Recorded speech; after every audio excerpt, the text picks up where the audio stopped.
బాహ్యంలో మగవాళ్ళు ఆడవాళ్ళు అని ఉండొచ్చు, కానీ శాస్త్రమునందు మాత్రం మనందరం ఆడవాళ్ళమే. మనందరము పతిని పొందాలి.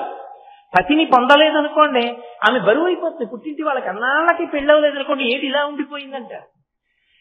అందుకని ఆమె పతిని పొందాలి. ఆ పతిని పొందితే తప్ప ఆమె జీవితానికి సార్థకత ఉండదు. అందుకే మంగళసూత్రం కట్టేటప్పుడు కాడి పెట్టి నీళ్లు పోస్తారు కన్నంలోంచి, అపాల మంత్రములు అంటారు వాటిని. అత్రి మహర్షి యొక్క కుమార్తె ఉండేది, ఆమెకు పేరుండేది, ఆమెకి పెళ్ళవలేదు నీళ్ళకి. పెళ్ళవకపోతే ఆమెని పాలించేవాడు లేడు, ఆమెని పొందేవాడు లేడు. కాబట్టి ఆమెకి పేరేమిటి? అపావా. ఈమెని పాలించేవాడు లేడు, అపావా అని పేరెట్టారు. ఆవిడకి అసహ్యం వేసింది కొన్నాళ్ళకి. చిచి, నన్ను అందరూ అపావా అపావా అంటున్నారు, నేను బతకను అని నదిలో దూకేసి ప్రవాహం కొట్టుకెళ్ళిపోతుంది. ఆవిడకి సోమలత దొరికింది అదృష్టవశాత్తు. అయ్య బాబోయ్, నాకు సోమలత దొరికింది అదృష్టం అని ఆవిడ వెంటనే సోమలత నవిలి ఆ రసాన్ని తీసి మానసికంగా ఆరాధన చేస్తూ వేదమంత్రములతో ఇంద్రుడి యొక్క కాడి మీద పోస్తున్నాను అని అభిషేకం చేసింది కొట్టుకుపోతూ. ఇంద్రుడు చూసి సంతోషించి వెంటనే గబగబా కిందకి దిగావండి పైకెత్తి అద్భుతమైన వరుణ్ణి చూసి పెళ్లి చేసి, నీవు నదిలో కొట్టుకుపోతున్నప్పుడు ఏ మంత్రములను చదువుతూ సోమలతతో నా రథచక్రము మీద అభిషేకం చేశావో అదే మంత్రములను వివాహకాండ యందు చదువుతూ మంగళసూత్రం కట్టబోయే ముందు వధువు యొక్క మెడ మీద కాడి పెట్టి కాడి కన్నంలోంచి కానీ అభిషేకం చేసి తర్వాత మంగళసూత్రం కడితే తరువాతి కాలమునందు చర్మవ్యాధి వచ్చి ఆమె శరీరము వివర్ణమై భర్తకి అసహ్యంగా కనిపించకుండా ఉండుగా కాలు వరం ఇచ్చాడు. అందుకు అపాల మంత్రాలతో అభిషేకం చేస్తాం. ఇప్పటికే హరదత్తాచార్యులు వారు వ్యాఖ్యానం చేశారు దాన్ని. మందారమాల కలితాలకాయై అంటే అమ్మవారి యొక్క కురులను మళ్ళీ వర్ణిస్తున్నారు. ఇది రెండవ పర్యాయం ఈ శ్లోకంలో అమ్మవారి యొక్క కబరీబంధాన్ని వర్ణించడం. ఎందుచేత అంటే అర్ధనారీశ్వర స్తవంలో అమ్మవారి యొక్క కబరీబంధాన్ని మొట్టమొదటి శ్లోకంలోనే వర్ణించారు. ధమ్మిల్లకాయీచ అంటూ, ధమ్మిల్లకాయీచ జటాధరాయ అన్నారు మొదటి శ్లోకంలో. ధమ్మిల్లము అంటే కబరీబంధము, కేశపాశము అని మీతో నేను ఆ రోజున మనవి చేసి ఉన్నాను. అలాగే ఇప్పుడు రెండో మాట అంటున్నారు 5వ శ్లోకంలో. రెండవ మాట మళ్ళీ అదే కబరీబంధం గురించి చెప్తూ మందారమాల కలితాలకాయై అన్నారు. మళ్ళీ 6వ శ్లోకంలో మళ్ళీ అంటారు. అక్కడికి వెళ్ళేటప్పటికీ అంబోధర శ్యామల కుంతలాయి అంటారు. కుంతలాయి అన్నా కూడా అదే మాట. మళ్ళీ అమ్మవారి జుట్టు గురించే మాట్లాడుతున్నారు. అంటే ఒకే స్తోత్రంలో శంకరాచార్యుల వారు 3 మాటలు మాట్లాడారు అమ్మవారి యొక్క జుట్టు గురించి. అమ్మవారి కబరీబంధము, అమ్మవారి కేశపాశం గురించి ఎప్పుడు మాట్లాడారో అప్పుడు పక్కనే మళ్ళీ పరమశివుడి గురించి కూడా మాట్లాడారు. కానీ చిత్రం ఏమిటంటే ఇక్కడ మందారమాల కలితాలకాయి అని మందారమాల చేత అలంకరింపబడిన పురులు కలవి అన్నా శివుడి దగ్గరికి వెళ్ళేటప్పటికి మాత్రం శివుడి కేశపాశం గురించి మాట్లాడలేదు. కపాలమాలాంకిత కంధరాయై అని ఆయన కంఠంలో ఉండే మాల గురించి చెప్పారు. అంటే అమ్మవారి కబరీబంధాన్నే ఎక్కువ మార్లు చెప్పారు ఆయన.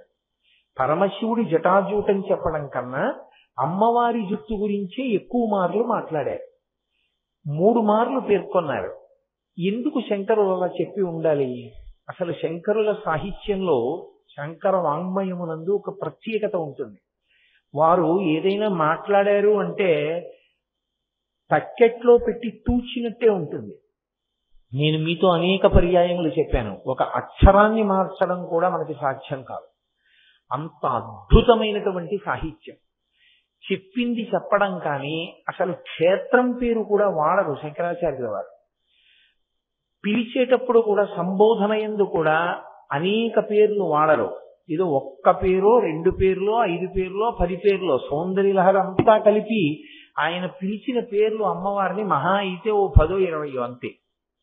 అంత జాగ్రత్తగా మాట్లాడే శంకరులు అర్ధనారీశ్వర స్తవం దగ్గరికి వచ్చేటప్పటికి అమ్మవారి యొక్క కుంతలములు అంటే అమ్మవారి యొక్క కేశపాశం కబరీబంధం గురించి 3 మార్లు చెప్పవలసిన అవసరం ఏముంది? ఏ కారణం లేకపోతే చెప్తారు. పైగా కేశపాశమునకు వ్యతిరేకమైనటువంటి కోణంలో కొన్ని విషయాలు ఉన్నాయి. నేను మీతో మనవి చేశాను, అసలు స్త్రీ కేశపాశం గురించి పురుషుడు మాట్లాడకూడదు. స్త్రీ కేశపాశం వంక పురుషుడు చూడకూడదు. ఒకవేళ చూసినా పరదేవత యొక్క కొప్పుముడి నేను చూస్తున్నానన్న భావనతో చూడాలి తప్ప ఎట్టి పరిస్థితులలోనూ పరస్త్రీ యొక్క కేశపాశమును చూడకూడదు. ఎందుకంటే ఆ కేశపాశమునకు ఒక లక్షణం ఉంటుంది, పురుషునికి మోహజనకము, మోహకారకమవుతుంది. కాబట్టి అసలు చూడవద్దు అని నిషేధం. 2, అమంగళకరమైనటువంటి అశౌచముతో అపవిత్రతతో కూడుకున్నటువంటి వస్తువులు ప్రపంచంలో 2 ఉన్నాయి మనుష్య శరీరమునందు. 1 వెంట్రుక, 2 గోళ్ళు. ఈ 2 అత్యంత ప్రమాదకరములు. అసలు తల వెంట్రుక గురించి ఎంత నిషిద్ధం అంటే శాస్త్రంలో, ఇంటికి ఎవరైనా పెద్దలు వచ్చి భోజనం చేస్తున్నప్పుడు ఎగిరి వెంట్రుక కానీ విస్తట్లోకి వచ్చిందనుకోండి, అక్కడతో ఉత్తరాపోసనం పట్టి వెళ్ళిపోవాలి తప్ప వెంట్రుక తీసి భోజనం చేయకూడదు. యథార్థమునకు ఇంటి యజమానైనా అంతే. యజమాని భోజనం చేసేటప్పుడు విస్తట్లో వెంట్రుక కనపడితే వెంటనే ఆ భోజనాన్ని అక్కడతో విడిచిపెట్టి ఉత్తరాపోసనం పట్టి లేచిపోవాలి తప్ప ఆ భోజనం చెయ్యకూడదు. వెంట్రుక అంత హేయమైనదిగా చెప్పబడింది. 2, వెంట్రుక అత్యంత ప్రమాదమును తీసుకొస్తుంది. సభాముఖంగా నాకు చెప్పడం ఇష్టం లేదు కానీ దాని వివరం, గోళ్లతోటి వెంట్రుకలతోటి ఆభిచారిక హోమం చేస్తారు, ఉగ్రపూజ చేసి ప్రమాదం తీసుకొస్తారు. అందుకని గోళ్ళు వెంట్రుకలు ప్రమాదకరములు. అటువంటి వాటిలో అత్యంత పవిత్రములుగా భావింపబడేటటువంటి వెంట్రుక ఒక్కటే ఒక్కటి ఉంది లోకంలో. ఆ ఒక్క వెంట్రుకకే గౌరవం. ఏది దేని వెంట్రుక అంటే ఏనుగు వెంట్రుకగా చెప్తుంది. అంటే ఏనుగు కనపడితే పీటకండి సుమా ఎప్పుడును. ఏనుగు యజమాని దగ్గర అనుమతి తీసుకుని వెంట్రుక తీసుకుని ఇంట్లో కూతురు కోడలు వీళ్ళిద్దరిలో ఎవరైనా గర్భిణి అయి ఉంటే యజమాని చెయ్యవలసిన పనులలో ఒకటిగా చెప్పబడింది. ఆ ఏనుగు వెంట్రుక ఒకటి తెచ్చి దాచుకోవాలి. దాచుకుని ఆమె సంతానవతి కాగానే, పిల్లవాడో పిల్లో పుట్టగానే బాలసారే, భారసాల కాదు తప్పది, బాలసారే అంటే సారే అంటే కానుక, సూడిద అన్న కానుక అని అర్థం. సూడిదలు ఇచ్చారండి అంటారు, సూడిదలు ఇచ్చారు అంటే కానుకలు ఇచ్చారు అని దాని అర్థం. సారే అంటే కానుక. బాలసారే కొత్తగా పుట్టిన పిల్లవాడికి కానుక ఇస్తాడు తాతగారు. తాతగారిచ్చే కానుక ఏదై ఉండాలో తెలుసా? ఆ పిల్లవానికి నక్షత్రాన్ని అనుసరించి జాతకర్మ చేసినప్పుడు ఏ రాతి ఉంగరం పెట్టుకోవాలో నిర్ణయం చేసి చిన్న రాయితో కూడిన ఉంగరాన్ని తయారు చేసి ఆ రాతి కింద ఏనుగు వెంట్రుక పెట్టి రాతితో మూసి వెలుగు పెడతారు. ఏనుగు వెంట్రుకతో ఉన్నటువంటి ఉంగరాన్ని కానీ పెట్టుకుని ఉంటే పిల్లవాడు, వాడికి లేదా ఏదో తావీజు ఎందుకు పెడతారు. ఎందుకు పెడతారు అంటే ఉగ్రభూతములు చినకే ప్రయత్నం చేస్తాయి పిల్లల్ని. 2 దృష్టి దోషం చాలా తొందరగా తగిలేస్తుంది వాళ్ళకి. ఈ రెండిటి నుంచి కూడా ఏనుగు వెంట్రుక కాపాడగలదు. ఒక్క ఏనుగు వెంట్రుకకే ఆ శక్తి ఉంది. దానికి తప్ప ఇంకా ఏ వెంట్రుకకి కూడా ఆ గౌరవం లేదు. ఆఖరికి ఆవు వెంట్రుకకి కూడా ఊడిపోతే దాంతో ఏదో చెయ్యొచ్చు అని ఏం లేదు. కాబట్టి అసలు వెంట్రుకలనేటటువంటి వాటి గురించి మాట్లాడడమే ఉండదు శాస్త్రం. అటువంటిది పరదేవత అయినా ఆమె తల్లి యొక్క కబరీబంధం గురించి శంకరాచార్యుల వారు ఒక మారు చెప్పారు. ఏదో అవసరం వచ్చింది చెప్పవలసి వచ్చింది, పరమశివుడి జటాజూటం చెప్తే అమ్మవారి కబరీబంధం చెప్పారు, బాగుంది, అక్కడతో అయిపోయింది. 3 మార్లు ఎందుకు తేవాలి? అంతటి మహానుభావుడు జగద్గురువు ఆయన అర్ధనారీశ్వర స్తోత్రంలో చెప్పిన 8 శ్లోకాల్లో 3 మార్లు అమ్మవారి కబరీబంధ ప్రస్తావన చేశారా? ఏ కారణం లేకపోతే శంకరాచార్యులు వారు చేసి ఉంటారు. ఏదో బలమైన కారణం ఒకటి ఉండాలి. ఏదా బలమైన కారణం అంటే లోకంలో ఏ వెంట్రుకలైనా హాని చేస్తాయేమో, ఎవరి కబరీబంధమైనా మోహానికి గురి చేస్తుందేమో, కానీ అమ్మవారి కబరీబంధాన్ని దర్శనం చేసినా ధ్యానం చేసినా కొన్ని కోట్ల జన్మల అజ్ఞానము విచ్చిపోతుంది, నశించిపోతుంది. నల్లని అమ్మవారి కురులను ధ్యానం చేస్తే నల్లని అజ్ఞానము నశించిపోతుంది. నల్లని కురులకు ఆ శక్తి ఎలా ఉంది ధ్యానం చేసి చూడు, నీకు తెలుస్తుంది. ఎందుచేత అంటే అమ్మవారి అంగప్రత్యంగములలో అసలు ఎట్టి పరిస్థితులలోనూ కనపడనిది ఏది అంటే కబరీబంధమే. ఎందుకంటే ఆవిడ సాకారముగా ఉంటుంది. ఎక్కడన్నా శివలింగం ఉందనుకోండి, మీరు వెనక్కి వెళ్ళొచ్చు, పక్కకి వెళ్ళొచ్చు. అమ్మవారు పక్కన మూర్తిగా ఉంటుంది.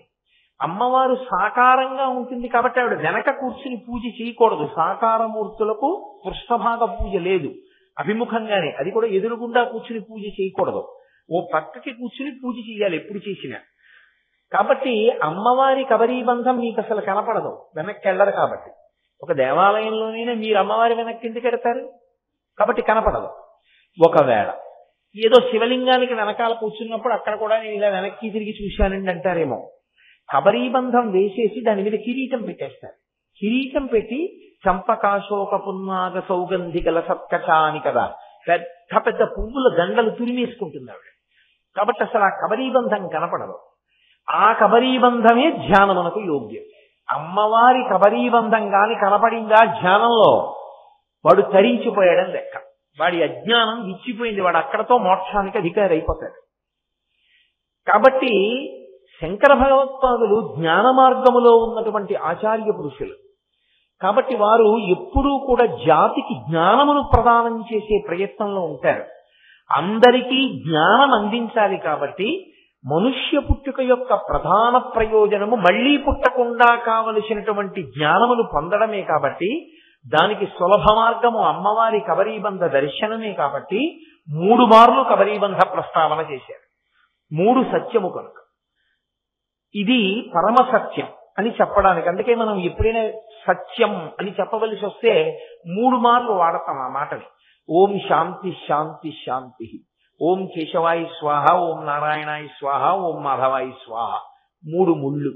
3 ఎక్కడైనా వాడితే సత్యం అని గుర్తు.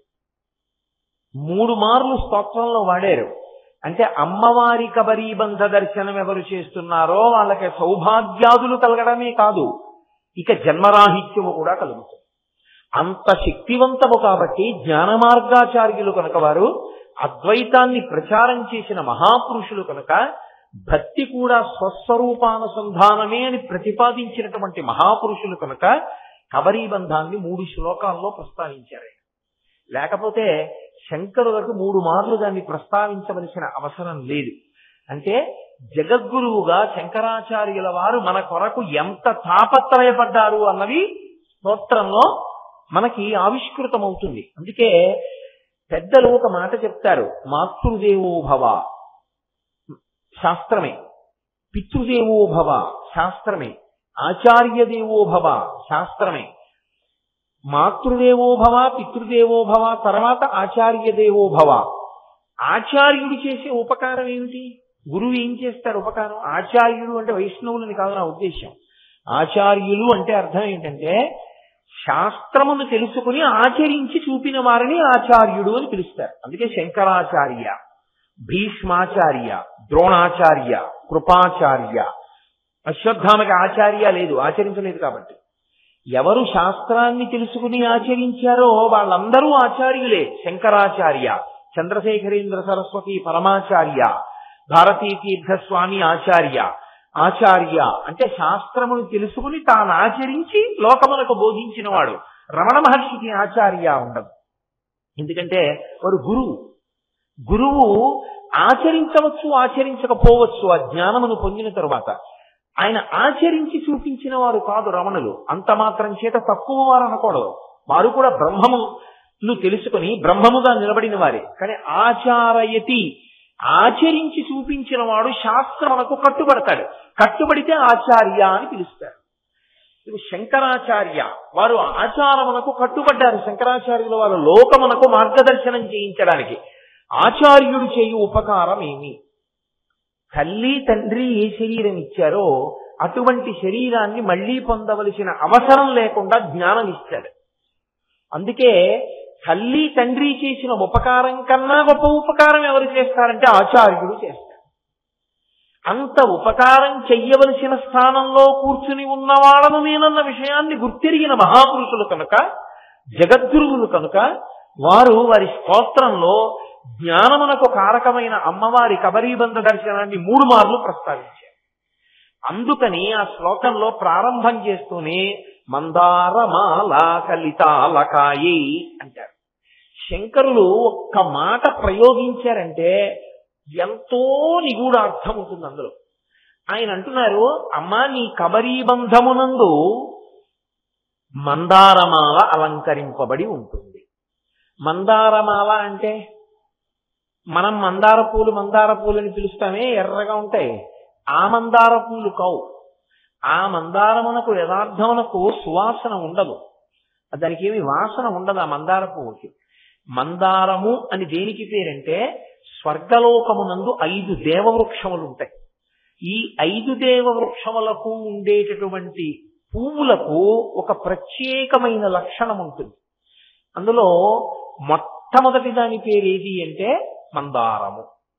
మందారము, పారిజాతము, సంతానము, హరిచందనము, కల్పవృక్షము అనే 5 దేవతా వృక్షాలు. ఈ 5 దేవతా వృక్షాలకి ఆ పేర్లు రావడానికి కారణాన్ని కూడా అమరకోశం వ్యాఖ్యానం చేసింది. అందులో మందారము అని దేనికి పేరంటే విశేషమైన సువాసన. అటువంటి సువాసన మీకు ఇంకెక్కడా లభ్యం కాదు. అటువంటి సువాసన ఒక్క మందార పుష్పానికే ఉంటుంది. దేవవృక్షములలో ఒకటైన మందార పుష్పమునకే ఉంటుంది. 2, లోకమంతటి చేత కీర్తింపబడి, శ్లాఘింపబడి, స్తుతి చేయబడి, పొగడబడేటటువంటి పువ్వు అదొక్కటే. ఎందుకని అంటారేమో, దాని అందం అలా ఉంటుంది, దాని పరిమళం అలా ఉంటుంది, దాని సౌరభము, సువాసన అలా ఉంటుంది. అందుకే ఆ మందార పువ్వు ధరిద్దామని కోరుకోనటువంటి స్త్రీ ఉండదు లోకంలో. ఆ పువ్వుని అంత స్థితి చేస్తారు, అది వాడదు. ఆ పువ్వు తలలో ఉండగా సౌభాగ్యమునకు కొదవరాదు, అంత గొప్ప పువ్వు. పారిజాతము సముద్రమునందు పుట్టినటువంటి చెట్టు, అందుకని దానికి పారిజాతము అని పేరు. 3వది సంతానము. సంతానము అంటే మీరు కోరుకున్నటువంటి కోరికలను తీర్చగలిగినది కాబట్టి దానికి సంతానము అని పేరు. 4వది కల్పవృక్షము. కల్పవృక్షము సంకల్పములను, ఏదో మనసు ఒక సంకల్పం చేసిందనుకోండి, కోరికగా కాదు, అనుకుంది ఒక సంకల్పంగా, అంటే వెంటనే తీర్చేస్తుంది. అలా తీరిస్తే దాన్ని కల్పవృక్షము అని పిలుస్తారు. హరిచందనము అనే ఒక రకమైనటువంటి గంధపు చెట్టు, దాని కింద ఇంద్రుడు విశ్రాంతి తీసుకుంటాడు మిగిలినటువంటి దేవతలతో కలిసి. ఈ 5టిని దేవవృక్షములని పిలుస్తారు. ఈ 5టిలో అగ్రస్థానము మందార వృక్షముది. ఆ మందార వృక్షమునకు పూసినటువంటి పూలు ఏవున్నాయో వాటిని మందార పుష్పములని పిలుస్తారు. ఈ మందార పుష్పము నేను మీతో మనవి చేసినట్టు, 1 విశేషమైన సువాసన, 2 అది అందరి చేత కీర్తింపబడుతుంది. అదిగో అటువంటి మందారము 1 దొరికితేనే చాలా గొప్ప. ఆవిడ సిగలో ఏముంటాయి? మందారమాల కలితాలకాయై, మందారమాల అలంకరింపబడి ఉంటుంది ఆవిడ కొప్పులో. మందారమాల చేత అలంకరింపబడిన కొప్పు కలిగినది అన్నప్పుడు మీరు ఒక విషయాన్ని ఆలోచించాలి. దేవజాతికి సంబంధించిన మందారము ఏదో మల్లె పువ్వుల చిన్నది కాదు, చాలా పెద్ద పువ్వు. అది ఒక్క పెద్ద పువ్వుని కొప్పులో పెట్టుకోవాలంటేనే అంత పెద్ద కొప్పు ఉంటే తప్ప పువ్వు పెట్టుకోలేరు. మరి అమ్మవారు కేవలము ఒక మందారమును పెట్టుకోదు, ఒక మందారమాలని తురుముకుంటుంది. ఒక మందారమాలని తురుముకోవాలి అంటే ఆవిడ కబరీబంధం ఎంత పెద్దదై ఉండాలి? చాలా పెద్ద కబరీబంధం అయి ఉండాలి. అందుకే భుజ నట ధమ్మిల్ల బంధమ్ముతో అంటారు పోతన గారు ఒక చోట. అమ్మవారు గబగబా నడిస్తేట భుజం ఇలా కదిలితే ఆవిడ కొప్పుకి తగులుతుంది. భుజం, ఈ భుజం ఇలా అన్నా కొప్పుకి తగులుతుంది, ఈ భుజం ఇలా అన్నా కొప్పుకి తగులుతుంది. అంటే ఆవిడ కొప్పు ఈ భుజముల వరకు వచ్చేటంత పెద్ద కేశపాశముతో ఉంటుంది.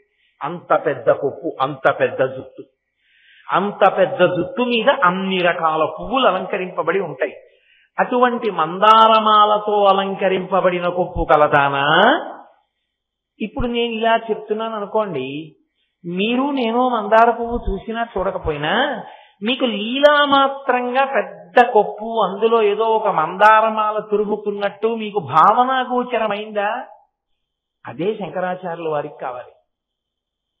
అలా భావనాగోచరమైనంత మాత్రం చేత 2 ప్రయోజనములు సిద్ధిస్తాయి. 1, స్త్రీ ఈ స్తోత్రం చదివినా పురుషుడు ఈ స్తోత్రం చదివినా ఒక్కసారి అలా భావన చేస్తే పురుషుడికి కరువుకొస్తున్నటువంటి ప్రమాదం తప్పుతుంది. స్త్రీ ఇంట్లో చదివితే 5వ తనం నిలబడుతుంది. ఎందుకంటే ఆయనకి ప్రమాదం తప్పి దీర్ఘ సౌమాంగళ్యంతో ఉంటుంది. 2, ఆంతర ప్రయోజనము జ్ఞానము కలిగి మళ్లీ పుట్టవలసినటువంటి అవసరం లేకుండా ఉంటుంది. జ్ఞానావిర్భావమునకు అదే కారణము, రక్షణకు అది ఏ హేతు. అందుకనే అమ్మవారి కబరీబంధాన్ని బాగా అర్థం చేసుకోవడానికి వీలుగా మందారమాల చేత అలంకరింపబడిన కొప్పు కలిగినది అని శంకరుడు ప్రతిపాదన చేస్తున్నారు. మందారమాల కలితాలకాయై. అయితే నేను ఇవాళ ఒక్క పని చేస్తాను, విడివిడిగా చెప్పడం కన్నా ఇక సమయం కూడా అయిపోతుంది కదా, రేపటితో నేను ఉపన్యాసం పూర్తి చేసేయాలి. మీకు తేలికగా ఉండడానికి నేను ఆ తరువాతి శ్లోకంలో ఉన్న ప్రథమ పాదాన్ని కూడా అన్వయం చేసేస్తాను కలిపేసి.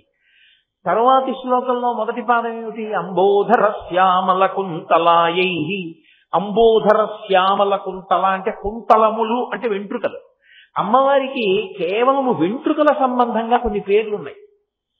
సుగంధ కుంతలాంబ, నీల కుంతలాంబ, దీర్ఘ కుంతలాంబ, ఇవన్నీ అమ్మవారి పేరు. మీరు ఎప్పుడైనా నీలకుంతలాంబని చూడాలి అని మీరు అనుకున్నారు అనుకోండి, అమ్మవారిని అలా చూస్తే విశేష ఫలితం. అమ్మవారిని మీరు అలా చూడాలి అంటే ఒకే ఒక్క చోట సాధ్యం అవుతుంది. కామాక్షి ఏకాంబరేశ్వరుడి దేవస్థానంలో మీరు చుట్టూ తిరిగి వచ్చినప్పుడు ఏకాంబరేశ్వరుడు అంటే ఆ మామిడి చెట్టు కింద ఉన్నటువంటి పార్వతీ పరమేశ్వర స్వరూపం ఉంటుంది. పరమశివుడు ఇలా కూర్చుంటే పార్వతీదేవి ఆయన వంక తిరిగి కూర్చుంటుంది. ఆయన వంక తిరిగి కూర్చుని ఒళ్ళో సుబ్రహ్మణ్యం పెట్టుకుని ఉంటుంది. కింద వ్యాఘ్రపాదుడు పతంజలి చూస్తూ ఉంటారు. నా చెల్లెలు మళ్లీ పరమశివుణ్ణి చేరుకుంది, మా బావగారిని చేరుకుందని సంతోషంగా శ్రీ మహావిష్ణువు ఆలయ ప్రాకారంలోంచి చూస్తుంటారు ఏకాంబరేశ్వరుడి గుళ్ళో. అది దాటి ముందుకొచ్చిన తర్వాత దేవాలయం ఉంటుంది. అక్కడ అమ్మవారు జడ వేసుకుని ఇలా బయటికి పెట్టుకుని ఆ జడ కింద పెడతారే, ఆ కుప్పిలు అంటారేమో వాటిని, ఆ వాటితోటి జటగంటలు అంటారో వాటిని పెట్టుకుని ఉంటుంది అమ్మవారు. అక్కడ కనపడుతుంది ఆవిడ దీర్ఘమైన కేశపాశం, లేదా ఒక్కొక్కసారి కొప్పు వేసి ఉంచుతారు. అక్కడ చూడొచ్చు. నీలకుంతలాంబ, సుగంధ కుంతలాంబ, ఇవన్నీ అమ్మవారికి పేర్లు. ఎందుకు వచ్చాయో తెలుసా? అది శంకరాచార్యుల వారి ప్రతిపాదన. అంబోధర శ్యామల కుంతలాయై అంటే కుంతలములు అంటే వెంట్రుకలు, అలకలన్నా వెంట్రుకలు. అంబోధర శ్యామల, నల్ల కలువల ఖండం ఎలా ఉంటుందో అమ్మవారి జుట్టు అలా ఉంటుంది. నల్ల కలువలు ఒక కలువ పువ్వు తీసి చూడడం కాదు. నిన్నను అమ్మవారి కన్నుల గురించి చెప్పేటప్పుడు విశాల నీలోత్పలలోచనాయై అన్నారే, అప్పుడు ఒక్క కలువ గురించి నేను మీతో మాట్లాడాను. అలా ఒక కలువ కాదు. మీకు నేను తేలిగ్గా ఉదాహరణ చెప్పాలి అంటే గుర్రపు డెక్క మొక్క అని కనపడుతూ ఉంటుంది మనకి కాలవల్లో. తూర్పు పశ్చిమ గోదావరి జిల్లాల్లో ఎక్కువది. ఆ కాలవల నిండా గుర్రపు డెక్క మొక్క తిరిగిపోయింది అనుకోండి, కింద నీళ్లు కనపడవు, పైన గుర్రపు డెక్క మొక్క ఒకటే కనపడుతుంది, అంతలా వ్యాపిస్తుంది. అలా మీరు ఒక సరోవరాన్ని ఊహించండి. ఆ సరోవరం నిండా నల్ల కలువలు ఉన్నాయనుకోండి, నీరు కనపట్టలేదు, సరోవరం నిండా నల్ల కలువలే. మీరు ఒడ్డున నిలబడి చూశారనుకోండి, ఒడ్డున నిలబడి చూస్తే ఒక ప్రయోజనం ఉంటుంది. అప్పయ్య దీక్షితర్ వారు దాన్ని నిర్ధారించారు. నల్ల కలువలు కానీ, తెల్ల కలువలు కానీ, ఎర్ర కలువలు కానీ ఉన్నటువంటి బాగా నిండి ఉన్నటువంటి సరోవరం దగ్గరికి వెళ్ళి నిలబడితే ఉత్తర క్షణంలో మనసు నిలబడిపోయి ధ్యానంలోకి వెళ్ళిపోతుంది. అక్కడ కూర్చుని మీరు చూస్తూ ధ్యానం చేసినా వెంటనే మనసు నిలబడుతుంది, అది కదలదు. దానికి ఆ ఖండమనక శక్తి ఉంటుంది. అందుకే ధ్యానము తొందరగా ఫలించడానికి కారకమైన దానిలో ఒకటిగా కలువల ఖండాన్ని చెప్తారు. రెండవది, తనకి తానుగా వీణ వాయించగలిగిన శక్తి ఉన్నవాడికి మనసు నిలబడిపోతుంది, బ్రహ్మమును అనుభవించగలుగుతుంది. అద్వైతానుభూతి వైపుకు అడుగులు వెయ్యగలడు అని అప్పయ్య దీక్షితర్ వారు దాన్ని మనకి నిర్ధారించి ఉన్నారు. దాన్ని నడిచే దేవుడిని పేర్గాంచిన చంద్రశేఖరేంద్ర సరస్వతి మహాస్వామి వారు కూడా అంగీకరించారు. యథార్థమేదని చెప్పారు. అమ్మవారి జుట్టు ఎలా ఉంటుందంటే నల్ల కలువల ఖండం ఎలా ఉంటుందో అలా ఉంటుంది. ఈ ఉండడంలో కొన్ని లక్షణాలు ఉంటాయి. శంకరాచార్యుల వారు సౌందర్యలహరిలో శ్లోకం చేశారు. ఆయన ఏదైనా శ్లోకం మొదలు పెడితే ముందు ఈ శ్లోకంలో ఏది చెప్పాలనుకుంటున్నారో అది చెప్పి చివరో మధ్యలోనో ఎక్కడో దాని ప్రయోజనం చెప్తారు. అసలు ప్రయోజనంతో మొదలుపెట్టిన శ్లోకాల్లో ఒకటి ఆయన అన్నారు, ధృతోతుద్భాంతం స్తులిత దళితేందీవరవనం ఘన స్నిగ్ధ శ్లక్షణం చికుర నికురంబం తమసివే యదీయం సౌరభ్యం సహజముపలబ్ధం సుమనసో వసంతస్మిన్ మన్యే వలమధన వాటీ విటపినాం అన్నారు. మన్యే అంటే అమ్మా నేను ఊహించుతున్నాను. ఏమిటి ఊహించుతున్నారు అంటే శంకరులు అన్నారు, శ్లోక ప్రారంభమే ధృతోతుద్ధ్వాంతం, అది మా అజ్ఞానపు చీకట్లను చీల్చివేయుగాక అంటూ మొదలుపెట్టారు. ఏది? అమ్మవారి కబరీబంధం. అది ఎవరు చూశాడో, ఎవరు ధ్యానము చేసినప్పుడు కనపడిందో వాడి అజ్ఞానము నశించిపోతాం. ధునోతుధ్వాంతం నస్తులిత దళితేందీవరవనం, నల్ల కలువల తండం ఎలా ఉంటుందో అలా ఉంటుంది ఆవిడ జుట్టు. అది అంబోధరస్యామలకుంతలాయై అన్న మాటకు అర్థం. ఇది ఎలా ఉంటుందంటేట ఆ జుట్టు ఘన స్నిగ్ధ శ్లక్షణం చికుర నికురంబం తవ శివే శివే అని పిలిచారు శంకరాచార్యులు వారు ఆ శ్లోకంలో. శివే అంటే మంగళప్రదులారా, శుభములను ఇయ్యగలిగిన దానా అంటే ఆవిడ కబరీబంధ దర్శనమే సౌభాగ్యాన్ని నిలబెట్టేస్తుంది, అంత గొప్పది. కాబట్టి ఓ శివే, అమ్మా తల్లి పార్వతి, నీ యొక్క కబరీబంధం ఉంది అది ఘన. ఘన అంటే ఏదో పలసగా జుట్టంతా కలిపి కొప్పేస్తే ఏదో పెద్ద ఉసిరికాయంత వచ్చేంత తక్కువ జుట్టు కాదు, ఘన చాలా పెద్ద జుట్టు. స్నిగ్ధ, స్నిగ్ధ అన్న మాటకు అర్థం ఏంటంటే బాగా దగ్గరగా ఉన్నటువంటి కురులను స్నిగ్ధ అంటారు. దానికి ఎగ్జాక్ట్ గా నేను ఇంగ్లీష్ మాట చెప్పవలసి ఉంటే స్టికీ అంటారు. స్టికీ అంటే చూడండి అంటుకుని ఉండుట. బాగా దగ్గరగా ఉంటే దాన్ని స్నిగ్ధ, స్నిగ్ధ లోంచే స్నేహ, కలిసి ఉంటే కదా స్నేహం, కలిసి ఉండడాన్ని స్నేహం అంటారు. స్నిగ్ధ అంటే బాగా దగ్గరగా ఉన్నటువంటి కురులు, ఏదో ఇలా విచ్చుకుపోయి లోపల తల కనపడుతూ ఉండేట్టుగా ఉండేటటువంటి పలసటి జుట్టు కాదు, అంత ఒత్తుగా ఉన్న జుట్టు. అంత ఒత్తుగా ఉన్న జుట్టు అని చిక్కులతో ఉన్న జుట్టు కాదు, రేగిపోయి ఉన్నట్లు ఉండే జుట్టు కాదు. ఘన స్నిగ్ధ శ్లక్షణం అంటే ఎక్కడా చిన్న చిక్కు తిత్తి లేకుండా అందముగా సంస్కరింపబడి కొప్పు వేయబడినటువంటి జుట్టు. ఘన స్నిగ్ధ శ్లక్షణం చికుర నికురంబం తవ శివే యదీయం సౌరభ్యం సహజముపలబ్ధం సుమనసో. ఆయన అంటున్నారా, వెంట్రుకలకు ఒక సువాసన ఉంది. అమ్మవారి యొక్క కబరీబంధమునకు సువాసన ఉంటుంది. ధ్యానములో అమ్మవారి కబరీబంధం కనబడటం అంటే అర్థం ఏంటో తెలుసా? సువాసన కూడా ముక్కుకి తగలాలి. అక్కడ లేని సువాసన ముక్కుకి తగలాలి. తగిలితే వాడికి ధ్యానంలో దర్శనం అయింది కబరీబంధం అని గుర్తు. యదీయం సౌరభ్యం సహజముపలబ్ధం. ఎందుచేత అంటే సృష్టి జరిగినప్పుడు ప్రాణులు 4 రకాలుగా పుడతాయి. జరాయుజములు, అండజములు, స్వేదజములు, ఉద్భుజములు అంటారు. జరాయుజములు అంటే మావి చేత పుడతాయి, మనందరం పుట్టినట్టు. అండజములు అంటే గుడ్డులోంచి వస్తాయి, కోడి గుడ్డు పెట్టి కోడి పిల్లలు వచ్చినట్టు. ఉద్భుజములు అంటే భూమిని చీల్చుకుని పైకొస్తాయి, చెట్లు మొదలైనవి. స్వేదజములు అని ఒకటి ఉంటాయి. స్వేదజములు అంటే చెమటలోంచి పుడతాయి. అంటే దుర్గంధ భూయిష్టంగా చెమట నిలబడిపోతే అందులోంచి పుట్టేటటువంటి అత్యంత హేయమైన క్రిములలో ఒకటి పేను. ఆ పేను ఎక్కడ పుడుతుందంటే తలలోనే పుడుతుంది. అది ఎవరి దగ్గర నుంచో వచ్చి కొత్తగా ఇక్కడేం కాపలం పెట్టదు. తల శుభ్రంగా ఉంచుకోకపోతే, ప్రత్యేకించి జుట్టుని శుభ్రంగా ఉంచుకోని వాళ్ళకి చెమట నిలబడిపోతే తల మీద ఆ చెమటలోంచి పుడుతుంది పేను. కాబట్టి వెంట్రుకలకు ఒక లక్షణం ఉంటుంది, అవి దుర్వాసనని వెదజల్లుతాయి.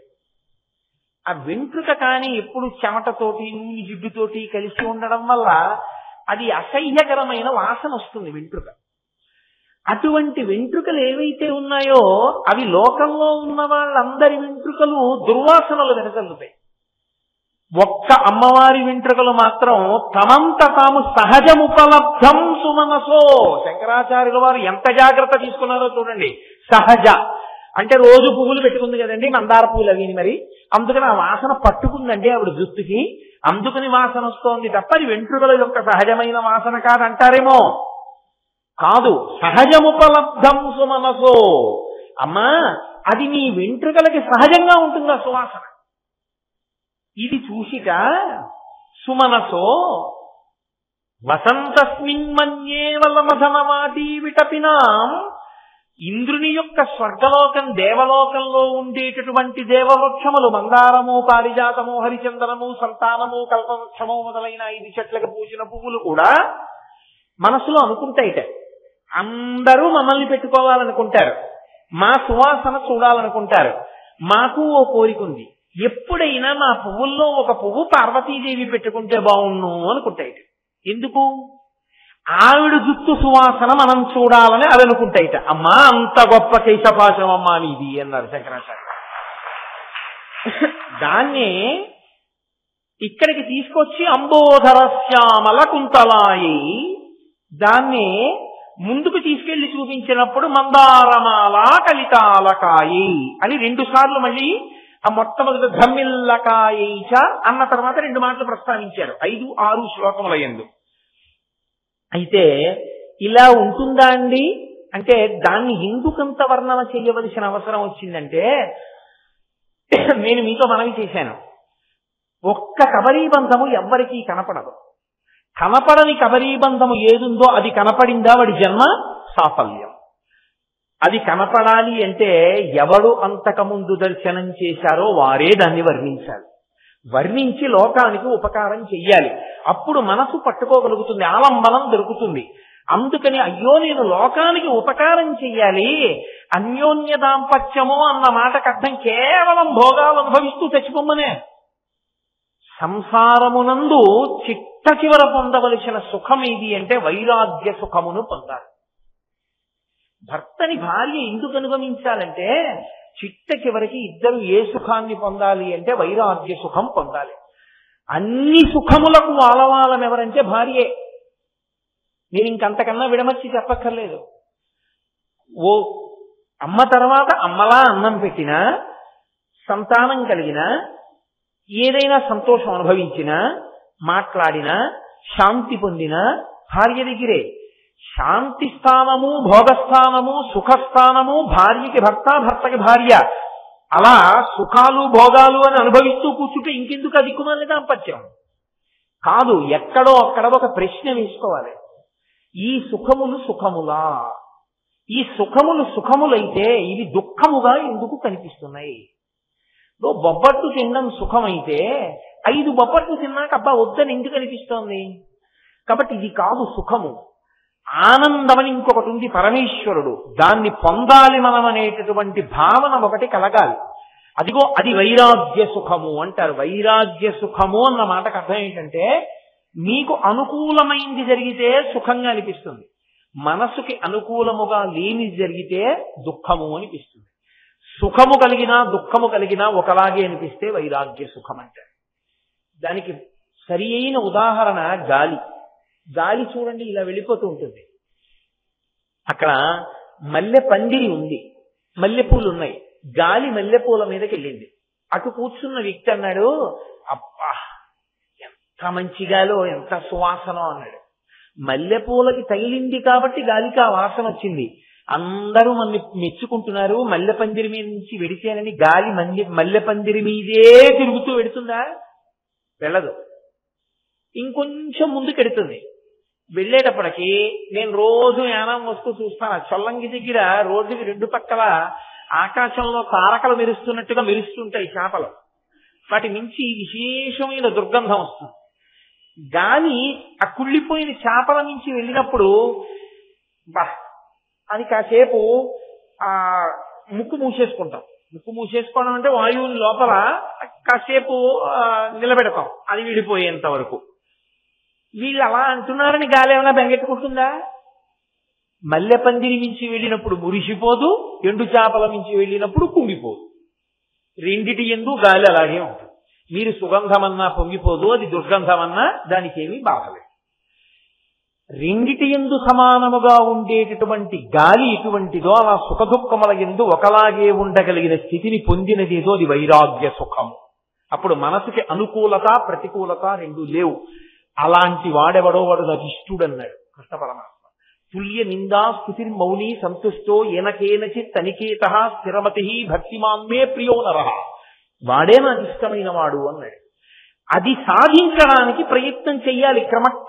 క్రమక్రమంగా సాధన చేస్తూ ఆ వైరాగ్య సుఖమునందు నిలబడగలగాలి. ఆ వైరాగ్య సుఖమునందు నిలబడిన వాడికి జ్ఞానం అంకురిస్తుంది. అటువైపుకి నడిపించగలిగినది కబరీబంధం. కాబట్టి శంకర భగవత్పాదులు దాని గురించి మనం ధ్యానం చెయ్యడానికి వీలుగా అంత గొప్పగా చెప్పకుండా ఎందుకుంటారు? అందుకు చెప్తున్నారు శంకరాచార్యుల వారు. అయితే అమ్మవారి కేశపాశానికి నిజంగా అలా సుగంధం ఉంటుందా అండి అంటే యథార్థముగా అటువంటి సుగంధం ఉంటుంది.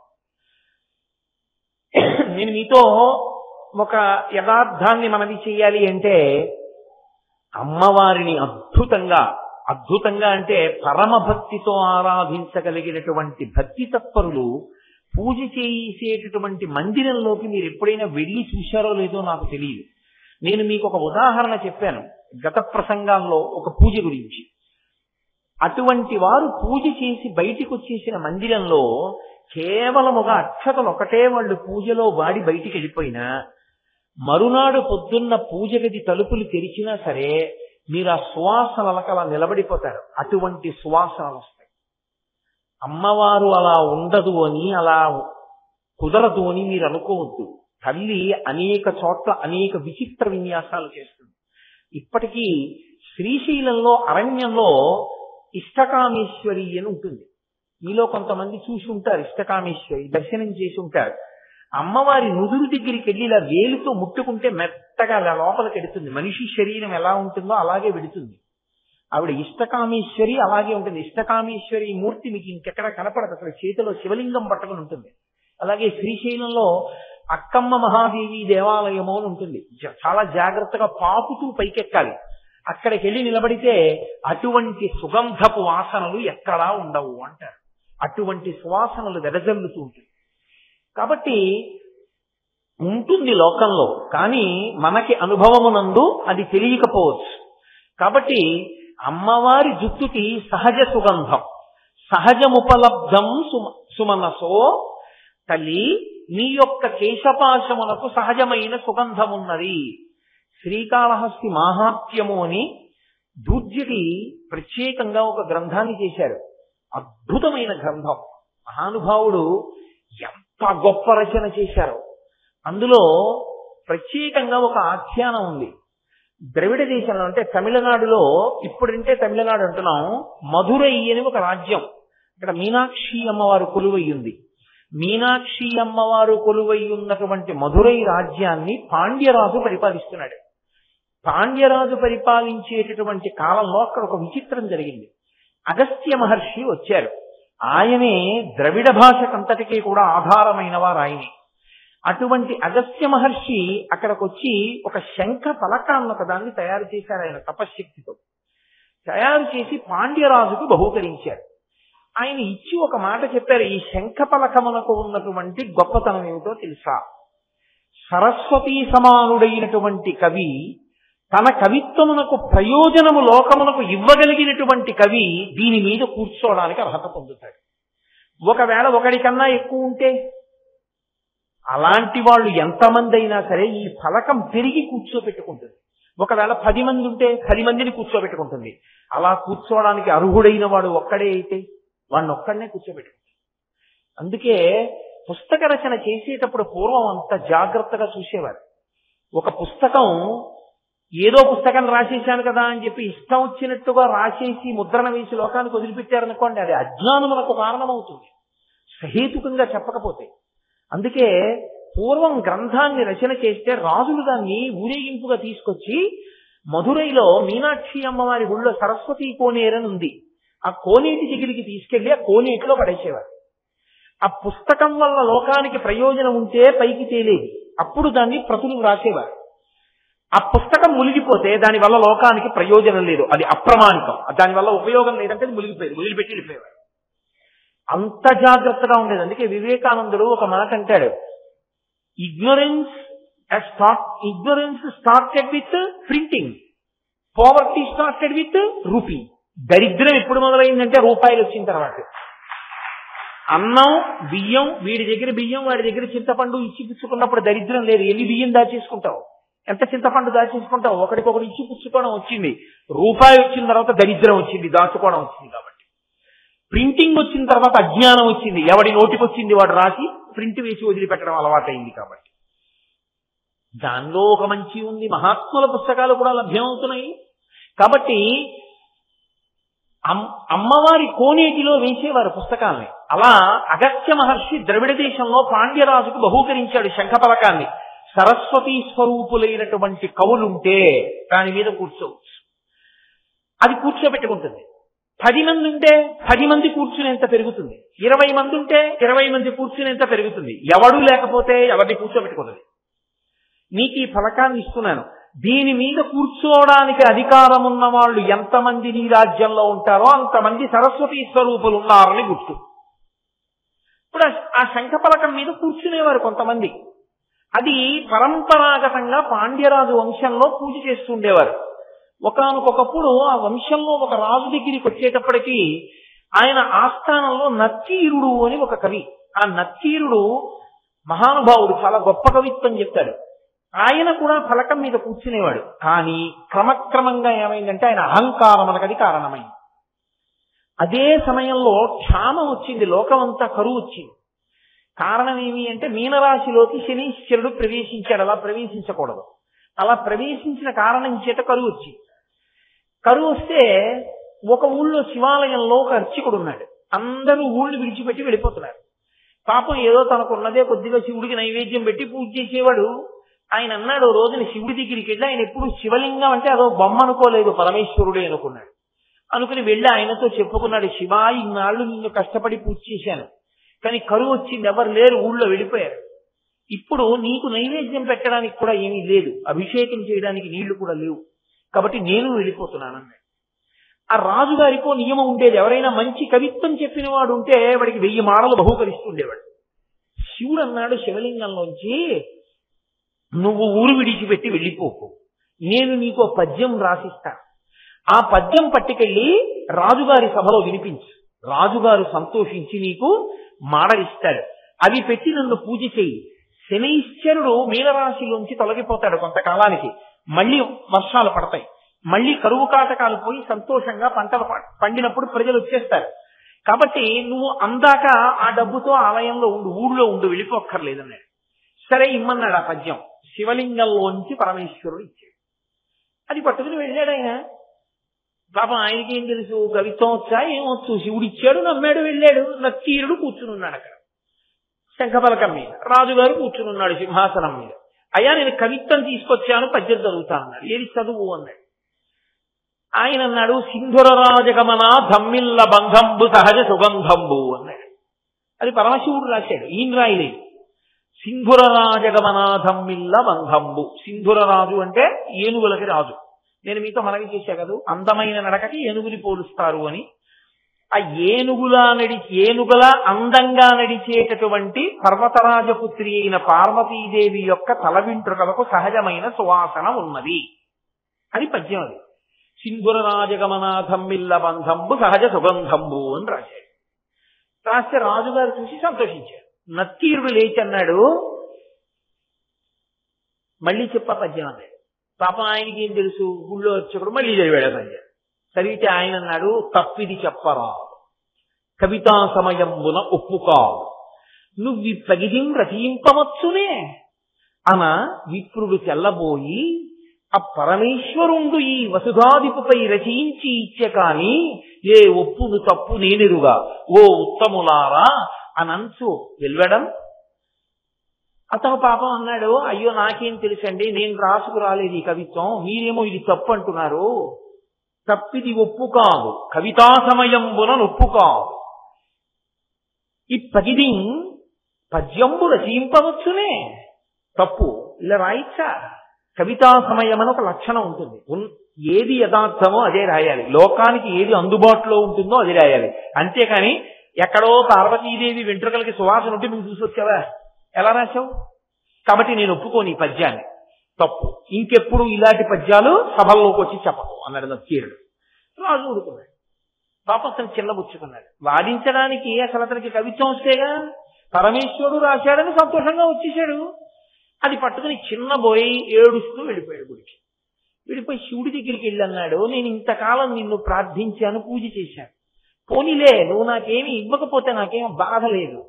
తనకు రానిది తనకు వచ్చినట్లుగా నటించకూడదు అని నాకు ఇప్పుడు అర్థమైంది. నేను కవిని కాను, నువ్వు పద్యం రాసి చదవమన్నావు, నేను చదివాను. కానీ నక్కీరుడు నిండు సభలో ఏమన్నాడో తెలుసా? తప్పిది ఒప్పు కాదు కవితా సమయంబను నొప్పు కాదు ఈ పదిదిని రచయింపవచ్చునే అని అడిగాడు నన్ను. నేను చాలా చిన్నబుచ్చుకుని వచ్చేసాను. ఎందుకయ్యా నన్ను ఇంత అవమానించావు? నేను వెళ్ళిపోతున్నాను. పరమశివుడు అన్నాడు, ఆగు. వాడికి అహంకారం, వాడికేం తెలుసు? కవితా సమయం అని పేరు పెట్టుకుని కొంతమంది కవులు పోతన గారి పద్యానికి కూడా వంక పెట్టడానికి వెనకాలన్నటువంటి దుర్మార్గులు ఉంటారు. కాబట్టి నువ్వు బెంగ పెట్టుకోకు, నాతో రా, సభకు వస్తాను అని ఆ బ్రాహ్మణుణ్ణి తీసుకుని రాజ్యసభకి వెళ్ళాడు. రాజ్యసభలో నక్కీరుడు కూర్చుని ఉన్నాడు శంఖపలకం మీద. శివుడు వెళ్ళి, ఆయన కూడా ఒక బ్రాహ్మణ రూపంలోనే వెళ్ళాడు. పరమేశ్వరుడిగా ఎలా పెడతాడు సభలోకి? వెళ్ళి అన్నాడు, ఈ రాజన్యుని మీదనే కవిత సాహిత్య స్ఫురన్మాధురి చారు ప్రభతోడ చెప్పి పంప మాత్సర్యంబు పాటించి ఈ నక్కీరుండు రక తప్పు తట్టెనట. ఏది? లక్షణమో అలంకారమో పదబంధమో రసమో చక్కంచెప్పుడా తప్పనం. నేను స్వయంగా పద్యం రాశాను, అతనికి ఏం తెలియదు. నేను మహాకవి. ఈశాన సర్వ విద్యానాం ఈశ్వర సర్వభూతానాం బ్రహ్మాధిపతిర్బ్రహ్మణోధిపతిర్బ్రహ్మా శివో మే అస్తు సదాశివోం అని కదా. అటువంటి సర్వ విద్యలకు నిలయం ఆయనే. అసలు ఆ మాటకొస్తే విద్యలన్నీ ఆయన ఢమరుకలోంచే వచ్చాయి. ఆయన శివుణ్ణని చెప్పకుండా నేనే వ్రాశాను. ఏది తప్పన్నట్టుగా మాత్సర్యంతో అన్నాడు నక్కీరుడు ఆ మాట. ఏది ఎక్కడ తప్పుంది చెప్పండి? లక్షణమో లక్షణం తప్ప, అలంకారమో పదబంధమో రసమో ఏది తప్పు చెప్పు నాకు అంటే. నక్కీరుడు లేచి అన్నాడు, అగజకునైనంతగు ఇలా మగువులకు తగదు. విడు మాత్సర్యంబు. శివుడంతటి వాణ్ణి పట్టుకుని ఇలాగే వాదించాడు. విను మాత్సర్యంబు గగన ప్రసూనము జగతిన్ ప్రత్యక్షంబునకు సరియనతగునే. పూజ్యతి రచన అంటే పరమశివానుగ్రహం. అలా పడ్డాయి పద్యాలకి. నక్కీరుడు అన్నాడు, అగజకునైనం తగు. ఏమో పార్వతీదేవి యొక్క తల వెంట్రుకలకి సువాసన ఉంటుందేమో, నాకు తెలియదు. ఇలా అతివలకు తగదు. ఇక్కడ భూమండలంలో ఏ ఆడదాని తల వెంట్రుకలకి సువాసన ఉండదు సహజంగా.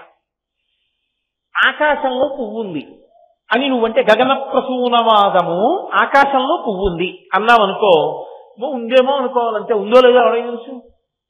ప్రత్యక్షమునకు జగతిని సరియనతగునే. ఈ లోకంలో ప్రత్యక్షంగా ఎవడైనా కంటితో చూసి అనుభవించినది సత్యమా? అది అంటే ఆ రోజుల్లోనే తాము చూస్తే తప్ప నమ్మనే వాళ్ళు ఉన్నారన్న మాట నక్కీరుడితోటే ప్రారంభం. కాబట్టి ఎవడు చూసొచ్చాడు అవన్నీ? ఆకాశంలో పువ్వు ఉందంటే ఎవడు చూశాడు? అలాగే పార్వతీదేవి వెంట్రుకలకి సువాసన ఉందంటే ఎవడు నమ్ముతాడు? అది పద్యం ఏమిటే అన్నాడు. అంటే పరమేశ్వరుడు, ఓహో నువ్వు చూడలేదు కాబట్టి, ఈ అర్చకుడు చూడలేదు కాబట్టి పార్వతీదేవి వెంట్రుకలకి సువాసన లేదంటున్నావు. అమ్మవారి వెంట్రుకలకున్న సువాసన చూడగలిగిన వాడిని ఎవరిని? నేను ఒక్కడే. నేనంటే పరమశివుడు. పరమశివుడు ఒకడేగా. అమ్మవారి యొక్క శిరస్సుని తమకంతో చూస్తూ పట్టుకుని దగ్గరికి తీసుకుని ఆలింగనం చేసుకునేవాడు ఆయన ఒక్కడే. అందుకని ఆయనకే తెలియాలి ఆ సువాసన.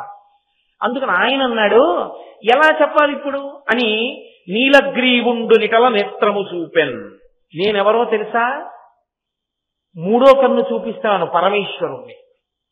నేను చెప్తున్నాను, పార్వతీదేవి యొక్క కుంతలములకు వెంట్రుకలకు సహజ సువాసన ఉన్నది అనడానికి మూడో కన్ను చూపించాడు.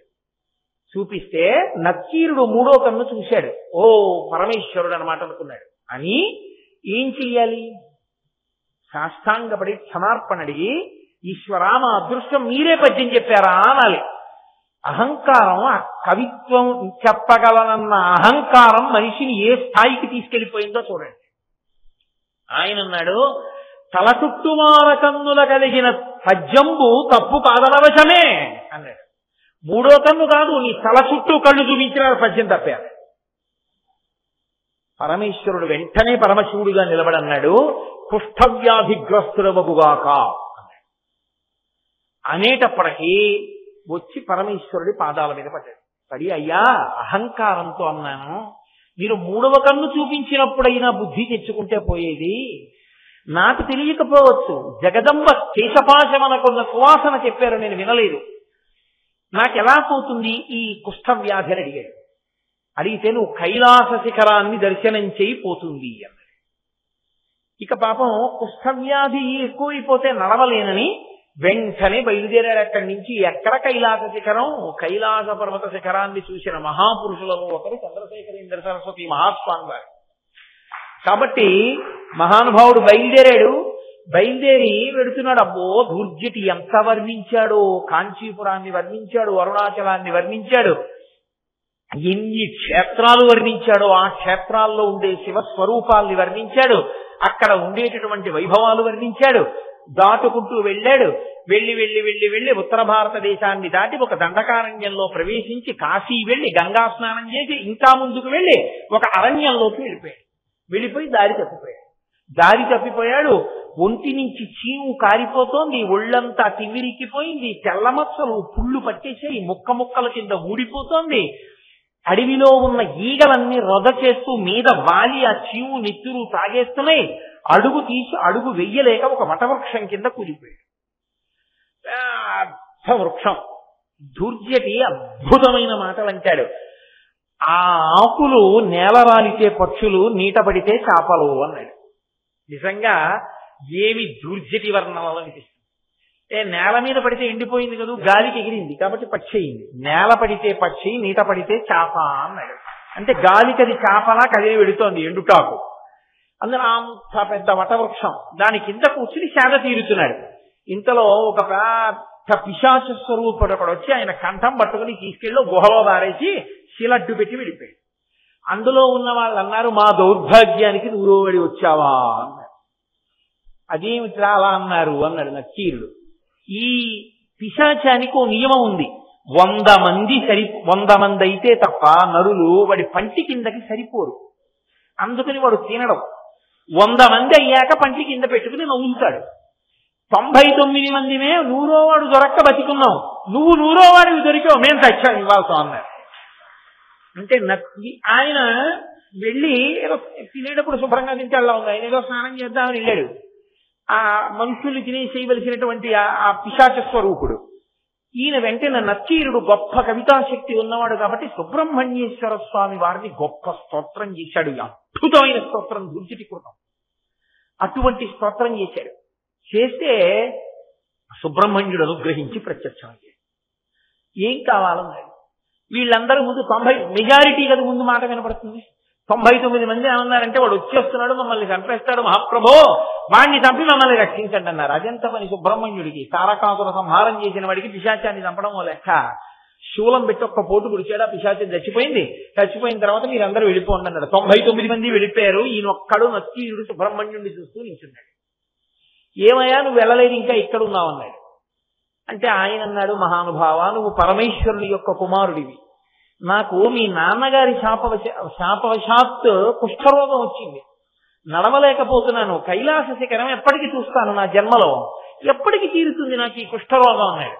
అంటే సుబ్రహ్మణ్యుడు అన్నాడు, మా నాన్నగారు అత్యంత దయామయుడే, నువ్వు చేసిన తప్పు సామాన్యమైన తప్పు కాదు, మా అమ్మ కబరీబంధపు సువాసన చెప్తే కాదమ్మావు, మా నాన్నగారు చెప్పే.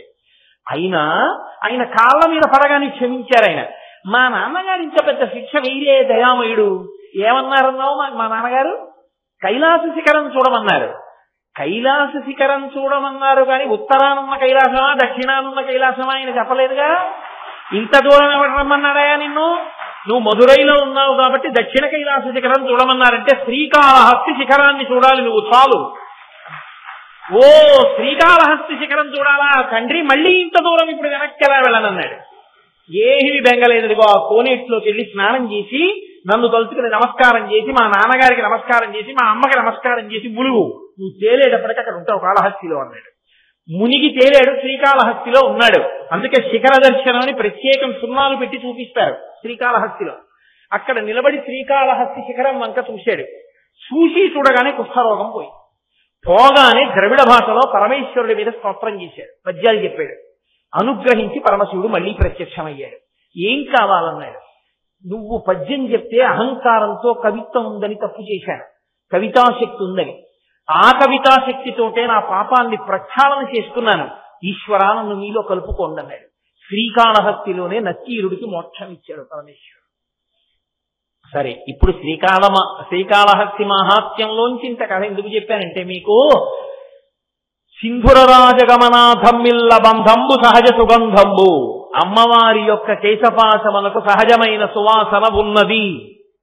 కాబట్టి శంకరాచార్యుల వారు 2 చోట మందారమాల కలితాలకాయై అంబోధర శ్యామల కుంతలాయి ధమ్మిల్లకాయై అని 3 చోట్ల ప్రయోగం ఎందుకు చేశారు అంటే, ఆ కబరీ బంధం అంత గొప్పది కనుక. నల్లగా ఉండే కబరీ బంధం నల్లని అజ్ఞానపు చీకట్లు పోగొట్టగలదు. ఎలా? దానికి జవాబు లేదు, నువ్వు ధ్యానం చేయి, నీకు తెలుస్తుంది. అంత గొప్పది. అందుకే అటువంటి కబరీ బంధం ఉన్నది కాబట్టే పోతన గారు భాగవతం చేస్తూ రుక్మిణీ కళ్యాణంలో మాట అంటారు, బంధువులందరూ కృష్ణునకు బాలికనిత్తుమటంచు సేముషీ సింధువులై విచారముల్ చేయగా వారల నడ్డుపెట్టి దుస్తంధుడు రుక్మి కృష్ణుడెనకాల విరోధము చేసి మత్త పుష్పంధియ వేలులిచ్చి శిశుపాలన కంచు కలంచే అంధుడయి అంటారు. రుక్మికి కళ్ళు లేవు, అంధుడన్నారు. రుక్మికి కళ్ళు లేకపోవడం ఏంటి అంటే, సాక్షాత్ అమ్మవారి స్వరూపిణి అయినటువంటి రుక్మిణీదేవి ఆదిలక్ష్మి స్వరూపిణి ఇంట్లో తిరుగుతూ ఉంటే రోజు ఆవిడ కబరీబంధాన్ని చూస్తున్నా వాడి అజ్ఞానం పోలేదు. కృష్ణుడికి ఇవ్వకుండా రుక్మికి ఇస్తానన్నాడంటే వాడి అజ్ఞానం ఏమనాలి అంటే, ఆవిడ కబరీబంధము అజ్ఞానపు చీకట్లు పోగొట్టగలదు, అంత శక్తివంతం. అందుకే శంకర భగవత్పాదులు అన్ని మాటలు ప్రతిపాదన చేశారు. ఇప్పుడు మళ్ళీ ఒక్కసారి 5వ శ్లోకం దగ్గరికి వెళ్ళండి. 5వ శ్లోకం 2వ పాదంలో అంటారు, కపాలమాలాంకిత కంధరాయై. ఇప్పుడు పరమశివుడి జటాజూటం చెప్పలేదు, అక్కడ మందారమాల కలితాలకాయై. మందారమాల గురించి చెప్పి అమ్మవారి కొప్పు చెప్పినట్టే ఇక్కడికి వచ్చేటప్పటికి కపాలమాలాంకిత కంధరాయై, కపాలమాలని పరమశివుడు ధరిస్తాడు. కపాలమాల అంటే, కపాలము అంటే తెలియని వాళ్ళు ఉండరు. పరమశివుడు కపాలమును చేత పట్టుకుంటాడు, కపాలమాల ధరిస్తాడు. కపాలమును చేత పట్టుకోవడానికి ఒక కారణం ఉంది. ఆయన ఒకప్పుడు బ్రహ్మగారి 5వ శిరస్సు తుంచేశాడు, అహంకారం వచ్చింది ఆయనకి. 5వ శిరస్సు తుంచినప్పుడు అది బ్రహ్మహత్యాపాతకం, అందుకని ఆ తలొచ్చేయం చేతికి అంటుకుంది. ఆయన సర్వశక్తివంతుడు, ఆయనకి బ్రహ్మహత్యాపాతకం ఏమిటి? అగ్నికి చెదలు పడతాయా? తీసవతలవారై. కానీ నేను తీసేస్తే రేపు పొద్దున్న లోకంలో బ్రహ్మహత్యాపాతకం అంత తేలికైందిలే అనుకుంటారేమో లోకులు. కాబట్టి నేను కూడా అనుభవించాలని ఒక చోట నిలబడకుండా బ్రహ్మాండములన్నీ తిరిగాడు. అదే కాలభైరవ స్వరూపం కాశీలో. తిరిగి తిరిగి తిరిగి తిరిగి కాశీ పట్టణానికి వెడితే చేతనున్న పుర్రె ఊడి కింద పడిపోయింది. అప్పుడు భైరవ స్వరూపుడై నిలబడ్డాడు పరమశివుడు. అప్పుడే ఖట్వాంగి, బ్రహ్మహత్య చేశాడు కాబట్టి చేత్తో మంచం కోడు పట్టుకోవాలి, కోడు పట్టుకుని తిరిగితే తప్ప బ్రహ్మహత్య పోదు, బ్రహ్మహత్యాపాతకం పోదు. అందుకని లోకంలో అందరూ దోషం చేసిన వాళ్ళు ఎలా తిరుగుతారో అలా చేతిలో మంచపు కోడు పట్టుకుని తిరిగి లోకానికి నీతిని ప్రబోధం చేసిన స్వరూపం పరమేశ్వరుడిది. 2వ స్వరూపం ఒకటి ఉంటుంది, కపాలీశ్వరుడు అంటారు. చేతిలో పుర్రె పట్టుకుని భిక్షకొస్తాడు. చెన్నైలో ఉంటుంది కపాలీశ్వర స్వామి వారి దేవాలయం అని. పుర్రె పట్టుకుని భిక్షాటన చేస్తాడు. పుర్రె పట్టుకుని భిక్షాటన ఎందుకు చేస్తాడంటే, ఆయనకి ఇంకొకటి లేక కాదు, బంగారం పిల్లమో వెండి పిల్లమో ఇచ్చే వాళ్ళు లేక దరిద్రం అనుభవించి కాదు, అసలు శివవీర్యము బంగారము. రామాయణంలో మీరు బాలకాండ చూస్తే స్కందోత్పత్తిలో మీకు అర్థమవుతుంది, శివవీర్యమే బంగారంగా మారింది. అటువంటిప్పుడు ఆయన కర్మ ఆయనకేం లేక కాదు. ఉరే, ఈ పుర్రెలోకి అక్కర్లేనివన్నీ పెట్టుకుని పునరపి జననం పునరపి మరణం తిరుగుతూనే ఉన్నావు జీవుడిగా. కాస్త నేను భిక్ష అడుగుతున్నాను రా, కపాలాన్ని చూపించి భిక్ష వేయరా, పరం నా గురించి ఆలోచించరా. పుర్రెలో ఆలోచిస్తే నీ భవబంధాలన్నీ తీరిపోయి హాయిగా ఇక సంసారం మనం దొడ్డకుండా నాలో ఐక్యమైపోతావురా అని చెప్పడానికి కపాలాన్ని పట్టుకుని భిక్షాటన చేస్తాడు కపాలేశ్వరుడి. 3వ స్వరూపం ఒకటి ఉంటుంది, అందులో కపాలమును చేత పట్టడం. కపాలముల మాల ఒకటి మెడలో వేసుకుంటాడు. నేను మీతో మనవి చేశాను.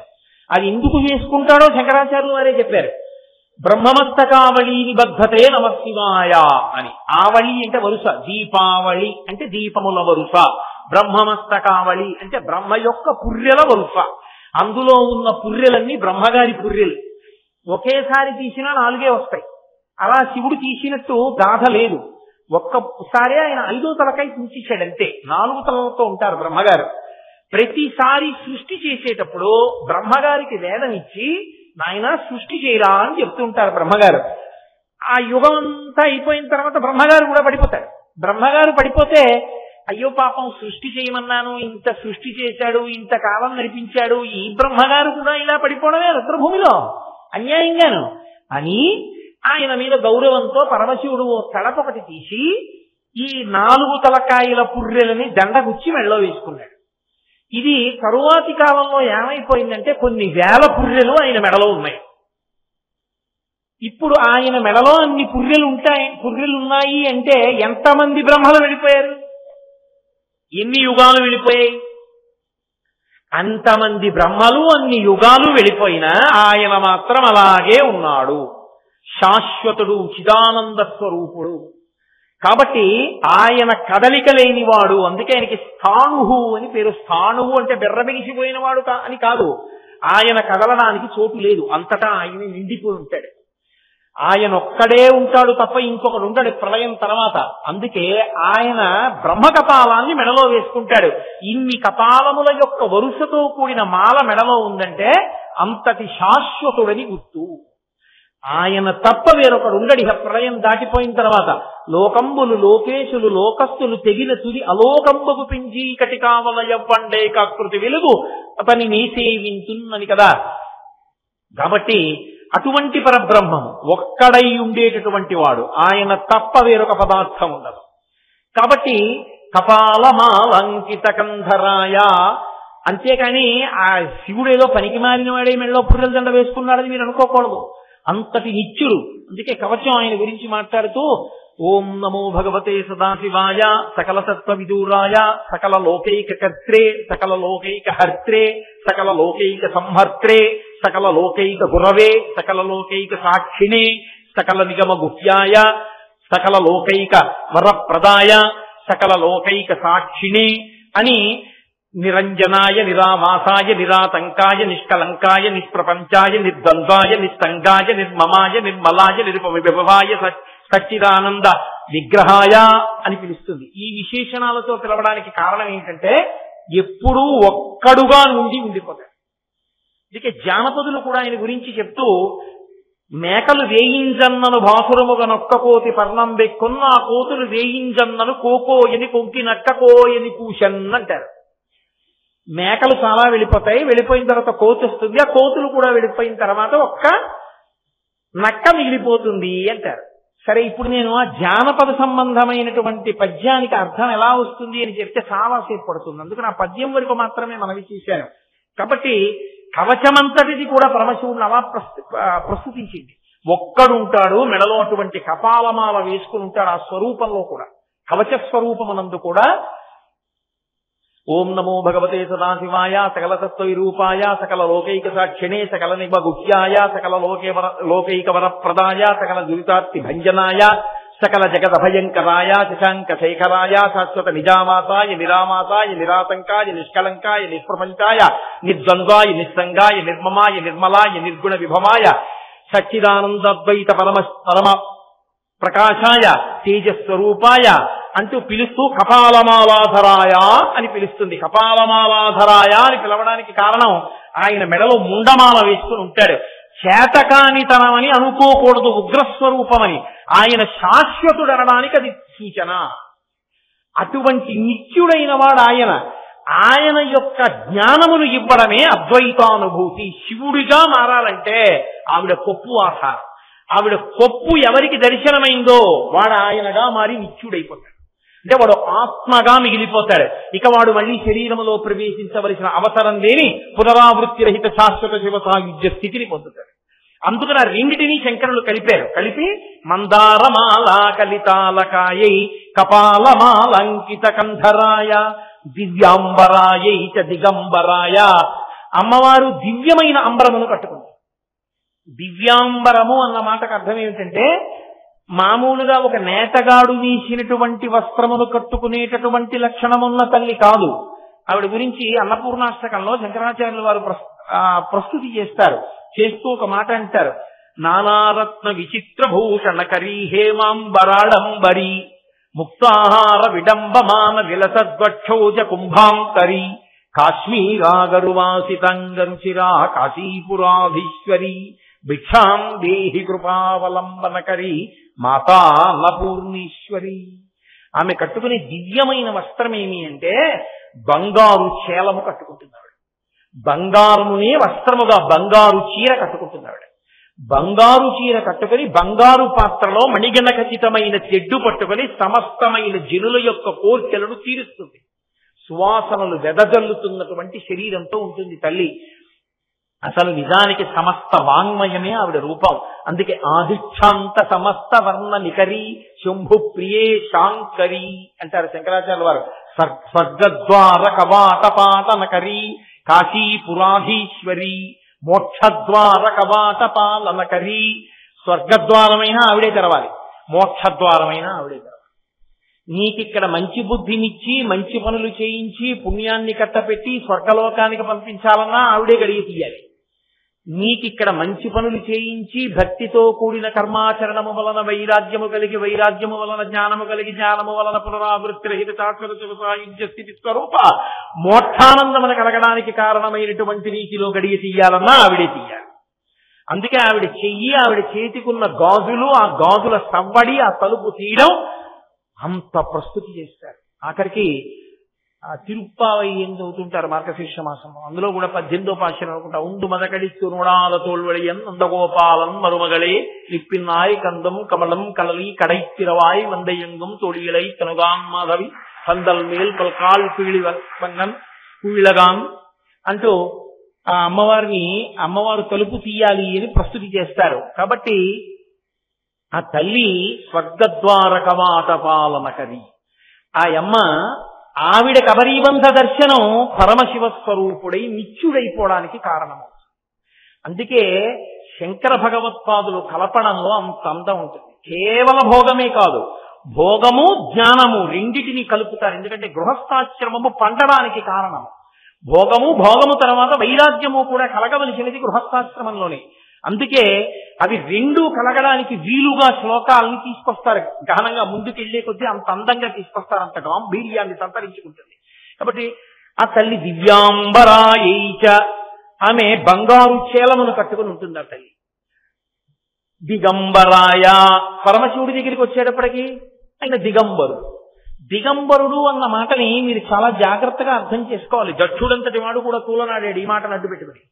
దిగంబరాయ అంటే బట్టలు కట్టుకోనివాడు అన్నది అర్థం కాదు. బాహ్యంలో దిగంబరుడు అంటే బట్టలు కట్టుకోనివాడు. దిగంబరుడు అన్న మాట అసలు శాస్త్రంలో అన్వయం ఎలా అవుతుందో తెలుసా అండి?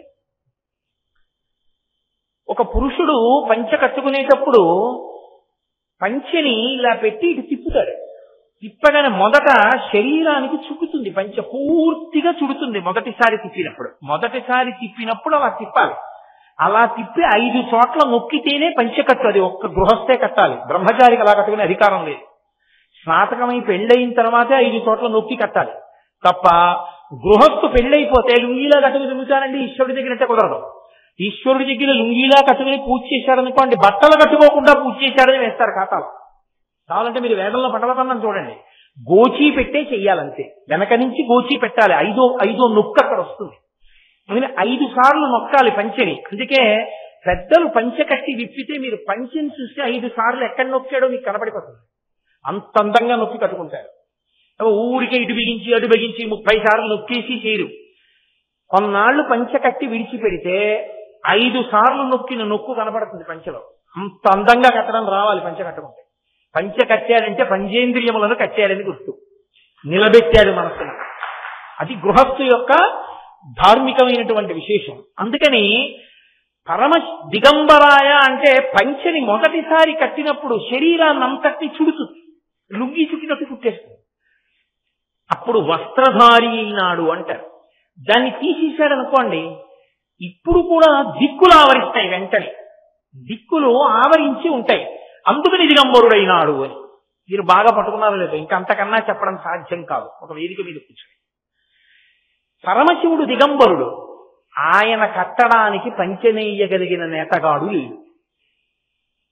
ఎందుకని? వ్యోమవత్యప్తదేహాయ, ఆకాశం ఎలా వ్యాపించిందో అలా వ్యాపించిపోయాడు ఆయన. ఏది ఆయనకి పంచి ఎవరు నేస్తారు? శంకరాచార్యులు వారు శివానందలహరి చేస్తూ అన్నారు, వస్త్రోద్భూత విధౌ సహస్రకరతా పుష్పార్చనే విష్ణుత గంధే గంధవహాత్మత అన్నపచనే బర్హిర్ముఖావ్యక్షత. ఆయన అన్నారు, అయ్యా నీకు పంచి ఇస్తాను, ఏదో వస్త్రయుగ్మం సమర్పయామి అనాలి కదా, నీకు బట్టలు ఇవ్వాలిగా నిజంగా, మరి నీకు బట్టలు ఇస్తాను, కానీ నీకు బట్టలు ఇవ్వాలంటే నువ్వు నా కోటి అప్పుడు ఇస్తాను. ఏమిటిమ్మంటావు? సహస్రకరత, నన్ను సూర్యుడిని చెయ్యి. సూర్యుడికి సహస్రము అంటే సంస్కృతంలో వెయ్యని కాదు, అనంతమైన కిరణములు, కరములు. అన్ని చేతులు నాకుంటే నీకో పంచ కడతానప్పుడు. ఆకాశమంతా సూర్యకిరణములు నిండిపోతాయి కాబట్టి అప్పుడు నీ చుట్టూ ఓ పంచనే కడతా. పంచక్కడి తర్వాత మాట, అసలు ముందు సూర్యుడిని అయితే కడతా తప్ప ఇలా నేనుంటే నీకు పంచ కట్టడం నా సాధ్యం కాదు అంటే అంతా నిండిపోయిన వాడు పరమేశ్వరుడు. అటువంటి పరమేశ్వరుడు అంతటా నిండిపోతే ఇప్పుడు ఆయనకి వస్త్రం ఏది? దిక్కులే వస్త్రము. ఆయనకి 8 దిక్కులు వస్త్రముగా నిలబడతాయి పరమేశ్వరుని చుట్టూ. కాబట్టి అది దిగంబరాయ, దిక్కులు అంబరముగా కలిగిన వాడు కాదు. ఇంకొక అర్థం అంటే ఇవన్నీ వీటితో వచ్చే పేచి ఏమిటంటే ఇవి ఒక్కొక్క మాట ఒక్కొక్క రోజు లేదా 3 రోజుల ప్రసంగాలు అవి. వాటిని ఇన్నిటినీ తీసుకొచ్చి ఏదో ఓ రోజో 2 రోజుల్లోనో చెప్పడం అంటే అది ఎలా ఉంటుందంటే ఏదో మనసుకి చాలా కష్టం కలిగిన పని చేస్తున్నట్టు ఉంటుంది. దిగంబరాయ అన్న మాటకి ఒక రహస్యం. మీరు నన్ను పవిత్ర హృదయంతో అర్థం చేసుకోవాల్సి ఉంటుంది ఈ విషయంలో. ఒక ఆమె ఒంటి నిండా కొన్ని కోట్ల రూపాయల బంగారు ఆభరణములు పెట్టుకుంది, కొన్ని కోట్లు చేసేవి, బట్ట కట్టుకోలేదు. ఏమంటారు ఆవిడ్ని? ఏమమ్మా నీకు సంస్కారం లేదా, నాగరికత లేదా, ఇన్ని నగలు పెట్టుకుంటే బట్ట కట్టుకు తిరగద్దు అంటారు. ఒక ఆమె ఏ నగలు పెట్టుకోలేదు, నత్తగొల్లల మాల వేసుకుని, శంఖాల హారం వేసుకుని, సముద్రపు చుట్టూని దొరికేవి, పసుపు తాడుతో మంగళసూత్రం వేసుకుని, నల్లపూసలు వేసుకుని ఓ 30 రూపాయలు చీర కట్టుకుంది. ఇప్పుడు ఆవిడ్నేమంటారు? ఉన్నంతలో చీర కట్టుకుంది, సంస్కారవంతురాలంటారు. అసలు బట్ట కట్టుకుని ఉండడమే ఒక పురుషుడికి చెందినదానము అని సిగ్గు ప్రకటనం చేయడం, లజ్జ ప్రకటనం చేయడం. అంటే తను ఉపాసించవలసిన వాడు ఒకడు ఉన్నాడు అంటే బట్ట ఉంటుంది కదా. అందుకే దిగంబరులు ఎందుకు అయిపోతారంటే ఇంక అసలు ఏ శరీర వ్యామోహం లేకపోతే. బట్ట కట్టుకోవడము అన్న మాటకు అర్థం ఏమిటంటే భక్తి అన్న అంబరమును కట్టుకోవడం. భక్తియే బట్ట. భక్తి ఎప్పుడు ఉంటుంది? నేను మా నాన్నగారి పట్ల భక్తితో ఉన్నానండి అంటే నాకన్నా ఇంకోళ్ళు ఉండాలా? నేను పరమేశ్వరుడి పట్ల భక్తితో ఉన్నానండి అంటే పరమేశ్వరుడు ఉండాలా? పరమేశ్వరుడు ఎవరి పట్ల భక్తితో ఉండాలి? ఆయన ఎవరిని పొందాలి? ఆయన పొందడానికి ఎవరైనా ఉన్నాడా? ఆయన స్తోత్రం చేయడానికి ఎవరైనా ఉన్నాడా లోకంలో? ఆయన పూజ చేయడానికి ఎవరైనా ఉన్నారా? ఎవరు లేరు. కాబట్టి ఆయన ఏం చేస్తాడు? ధవళవపుషం ఇందోర్ మండలే సన్నివిష్టం భుజగవరజహారం భస్మ దిగ్ధాంగమీశం మృగయ పరశు పాణించారు చంద్రార్ధమౌళిం హృదయ కమల మధ్యే సంతతం చింతయామి. ఇలా కూర్చుని తనలో తానే రమిస్తూ ఉంటాడు. తన ఆత్మయందు తానే రమిస్తాడు. ఎందుకంటే ఇక తాను పొందవలసిన వాడు వేరొకడు లేడు. నిత్యుడు, నిరంజనుడు, శాశ్వతుడు, రెండవ పదార్థము లేనివాడు, తాను అంతటా నిండిపోయిన వాడు వేరొకడిని ఎవరిని పొందుతాడు ఆయన? ఇంకొకడు లేడు ఆయన పొందడానికి. కాబట్టి ఆయనకి భక్తి ఎవరి పట్ల ఉండాలి? ఉండడానికి ఇంకెవరు లేరు ఆయనకి. కాబట్టి ఆయనకి భక్తి అంబరము ఉండదు. ఆయనని అందరూ పొందాలి. పతిం విశ్వస్యాత్మేశ్వరగం శాశ్వతగం శివం అచ్యుతం. ఆయనొక్కడే పతి. బాహ్యంలో మగవాళ్ళు ఆడవాళ్ళు అని ఉండొచ్చు, కానీ శాస్త్రమునందు మాత్రం మనందరం ఆడవాళ్ళమే. మనందరము పతిని పొందాలి. పతిని పొందలేదనుకోండి ఆమె బరువు అయిపోతుంది. పుట్టింటి వాళ్ళకి అన్నాళ్ళకి పెళ్ళవలేదనుకోండి, ఏది ఇలా ఉండిపోయిందంట. అందుకని ఆమె పతిని పొందాలి. ఆ పతిని పొందితే తప్ప ఆమె జీవితానికి సార్థకత ఉండదు. అందుకే మంగళసూత్రం కట్టేటప్పుడు కాడి పెట్టి నీళ్లు పోస్తారు కన్నంలోంచి. అపాల మంత్రములు అంటారు వాటిని. అత్రి మహర్షి యొక్క కుమార్తె ఉండేది, ఆమెకు పేరుండేది, ఆమెకు పెళ్ళవలేదు అన్నేళ్ళకి. పెళ్ళవకపోతే ఆమెని పాలించేవాడు లేడు, ఆమెని పొందేవాడు లేడు. కాబట్టి ఆమెకి పేరేమిటి? అపావా. ఈమెని పాలించేవాడు లేడు, అపావా అని పేరెట్టారు. ఆవిడకి అసహ్యం వేసింది కొన్నాళ్ళకి. చిచి, నన్ను అందరూ అపావా అపావా అంటున్నారు, నేను బతకను అని నదిలో దూకేసి ప్రవాహం కొట్టుకెళ్ళిపోతుంది. ఆవిడకి సోమలత దొరికింది అదృష్టవశాత్తు. అయ్య బాబోయ్, నాకు సోమలత దొరికింది అదృష్టం అని ఆవిడ వెంటనే సోమలత నవిలి ఆ రసాన్ని తీసి మానసికంగా ఆరాధన చేస్తూ వేదమంత్రములతో ఇంద్రుడి యొక్క కాడి మీద పోస్తున్నాను అని అభిషేకం చేసింది కొట్టుకుపోతూ. ఇంద్రుడు చూసి సంతోషించి వెంటనే గబగబా కిందకి దిగావండి పైకెత్తి అద్భుతమైన వరుణ్ణి చూసి పెళ్లి చేసి, నీవు నదిలో కొట్టుకుపోతున్నప్పుడు ఏ మంత్రములను చదువుతూ సోమలతతో నా రథచక్రము మీద అభిషేకం చేశావో అదే మంత్రములను వివాహకాండయందు చదువుతూ మంగళసూత్రం కట్టబోయే ముందు వధువు యొక్క మెడ మీద కాడి పెట్టి కాడి కన్నంలోంచి కానీ అభిషేకం చేసి తర్వాత మంగళసూత్రం కడితే తరువాతి కాలమునందు చర్మవ్యాధి వచ్చి ఆమె శరీరము వివర్ణమై భర్తకి అసహ్యంగా కనిపించకుండా ఉండుగా వరం ఇచ్చాడు. అందుకు అపాల మంత్రాలతో అభిషేకం చేస్తాం. ఇప్పటికీ హరదత్తాచార్యులు వారు వ్యాఖ్యానం చేశారు దాన్ని. కాబట్టి అటువంటి స్థితి, అటువంటి వ్యవస్థ ఉన్నటువంటి స్థితిలో పరమశివుడు దిగంబరుడై ఉన్నాడు అన్న మాటకు అర్థం ఆయన భక్తితో ఉండడానికి ఎవరు లేరిగా. కాబట్టి ఆయన భక్తి అంబరమును పట్టుకోడు. భక్తి అంబరం అవసరము లేనివాడు కాబట్టి దిగంబరుడు, దిక్కులు అంబరముగా ఉన్నవాడు కాబట్టి దిగంబరుడు. తప్ప ఏదో బట్ట కట్టుకోకుండా దిశములతో అలా తిరుగుతుంటారండి అని అనకూడదు, తప్పది. దాని అసలు సిద్ధాంతం అర్థం కాలేదు అని గుర్తు. కాబట్టి దివ్యాంబరాయైత దిగంబరాయ లోకంలో మర్యాద ఒకటి ఉంది. ఆడది మగవాణ్ణి పొందాలి తప్ప ఇంకొకలా చెప్పడానికి వీల్లేదు. అందుకని ఆవిడ దివ్యాంబరం కట్టుకోవాలి, ఆయన దిగంబరుడై ఉండాలి. అంటే ఆయన ఒక్కడే ఉండాలి. అంటే ఆయన బట్ట కట్టుకోడని మీరు అనుకోకూడదు. ఇంకా మీకు విచిత్రం చెప్పనా, అసలు పరమశివుడు కట్టుకున్న బట్ట, పరమశివుడి అందము చూస్తే ముగ్ధులైపోతారు. అటువంటి పట్టుబట్ట కడతాడు. అప్రాకృత శరీరం తం అతిమన్మధరూపిణం ఘృతరీతి ఘనీభూతం సచ్చిదానంద విగ్రహం అంటూ లింగపురాణం ఆయన స్తోత్రం చేసింది. అంతటి అందగాడు. అందుకనే నారాయణుడంతటి వాడు మనసు మారేసుకున్నాడు. అందుకే దూర్జుకి దిప్పి పొడిచాడు కాళహస్తీశ్వర శతకంలో. వన్నీ ఏనుగుతోలు దుప్పటము బువా కాలకూటంబు చేగిన్నే బ్రహ్మకపాలము ఉగ్రమగు భోగే కంఠహారంబు నిన్నీలాగున నుండియుం తెలిసియుం నీపాదమూలంబునం చేర్చన్ నారాయణుడిట్లు మానసమునం శ్రీకాళహస్తీశ్వర అని అడిగాడు. అంతటి అందగాడైన అటువంటి పరమశివుడు లోకం దృష్టిలో దిగంబరుడిగా ఎందుకుంటాడు అంటే ఆయన పొందడానికి వేరొకడు లేడు కనుక. అందుకని దివ్యాంబరాయైచ దిగంబరాయ నమశివాయైచ నమశివాయ. అటువంటి ఓ పార్వతీ పరమేశ్వరులారా, మీరు మాకు రక్షకుల అయ్యెదరుగాక, మీకు మేము నమస్కరించుతున్నాము. తరువాతి శ్లోకాన్ని మొదలెట్టేశాను కాబట్టి పూర్తి చేస్తాను. అంబోధరస్యామలకుంతలాయై తటిప్రభాతామ్రజటాధరాయ. తటిప్రభ అంటే మెరుపు. మెరుపు ఎలా ఉంటుందో అలా మెరుపులతో కూడినటువంటి రాగి జటలు ఏర్పడి ఉన్నవాడా అని అర్థం. అమ్మవారిది అంబోధరశ్యామల కుంతలాయై, అమ్మవారు నల్ల కలువలలా ఉంటుంది ఆవిడ జుత్తు. అయ్యవారి జుత్తు జటలు కట్టేసి ఎర్రగా ఉంటుంది.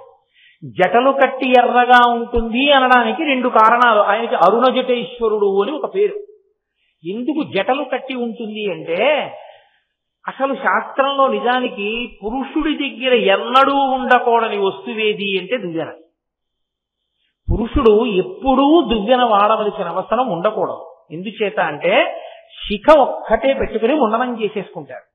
కాబట్టి ఆయన పాపిడి తీసుకోవడం అవన్నీ ఉండవు.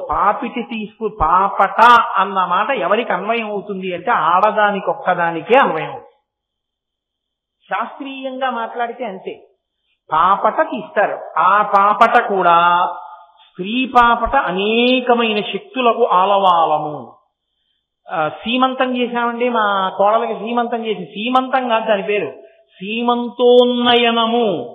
సీమ అంటే హద్దు, ఏదో తెలుగు సీమ, రాయల సీమ అంటారు. సీమ అంటే హద్దు, అక్కడతో అయిపోయింది. సీమ అంటే హద్దు, ఇక్కడ వరకే తీయాలి పాపట. ఇది దాటి తీయకూడదు. ఎందుకని అంటే ఇక్కడ ఒక కన్నం ఉంటుంది, ఇక్కడ ఒక ద్వారం ఉంటుంది. ఆ ద్వారాన్ని తట్టకూడదు. అది బ్రహ్మరంధ్రము అంటారు. నిజానికి అది ఒక రంధ్రము. మనకి నవరంధ్రములు అంటావు, 2 కళ్ళు, 2 ముక్కులు, 2 చెవులు, 6, నోరు 7, మలద్వారం 8, మూత్రద్వారము 9, నిజానికి ఏకాదశ రంధ్రములు 11 ఉంటాయి. ఒకటి పుట్టగానే మూసుకుంటుంది, ఒకటి వెళ్ళేటప్పుడు తీసుకుంటుంది. పుట్టగానే మూసుకునేది నాభీరంధ్రం. దానికి రంధ్రం లేకపోతే నాభి గొట్టంలోంచి ఎలా వెళ్ళింది అమ్మ కడుపులో ఉన్నప్పుడు? నాభి రంధ్రం. పుట్టేసిన తర్వాత నాభి కోసేస్తారు, హృదయ సంబంధం మిగిలిపోతుంది, నాభి సంబంధం తెగిపోతుంది. నాభి సంబంధం తెగిపోయి మూసుకుపోతుంది బొడ్డు కన్నం. ఇంకొక రంధ్రం శరీరంలోంచి జీవుడు వెళ్ళిపోయేటప్పుడు తెరుచుకోవాలి. ఆ తలుపు తెరుచుకోలేదు అంటే వాడు సరి అయినటువంటి సాధన చెయ్యలేదు, మళ్లీ పుడతాడు అని గుర్తు. ఈ తలుపు తెరుచుకుని బయటికి వెళ్ళాలి. ఈ తలుపు తట్టకూడదు.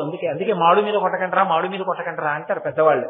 ఇక్కడి నుంచి నిర్గతం అవుతాడు. శరీరోత్క్రమణం అవుతున్నప్పుడు ఎలా వెళ్ళిపోవాలి అసలు నిర్భయంగా అన్న దాని గురించి మళ్ళీ స్కాందంలో పెద్ద వర్ణన ఉంది.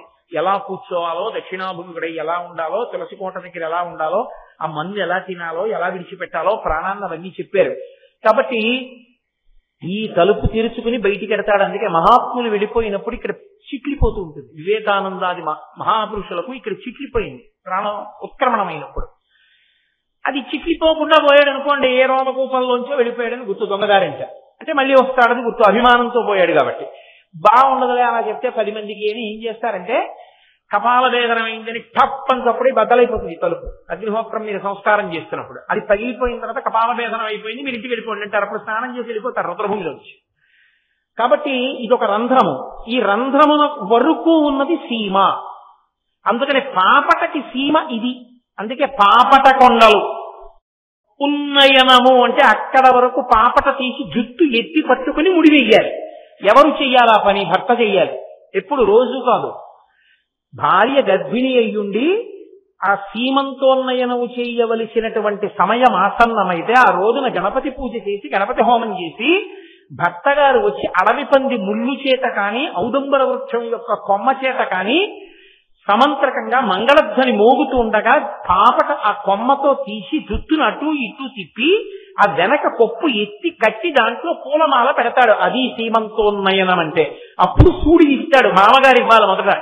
ఏమనమ్మా, నీ కడుపున ఇంత కష్టపడి బిడ్డని కని నా వంశానికి అప్పచెప్తున్నావమ్మా, నా ఇంటి పేరుకి అప్పచెప్తున్నావు కాబట్టి నీకు కానుక ఇస్తున్నానని మామగారు ముందు ఇవ్వాలి. అది సీమంతోన్నయనం.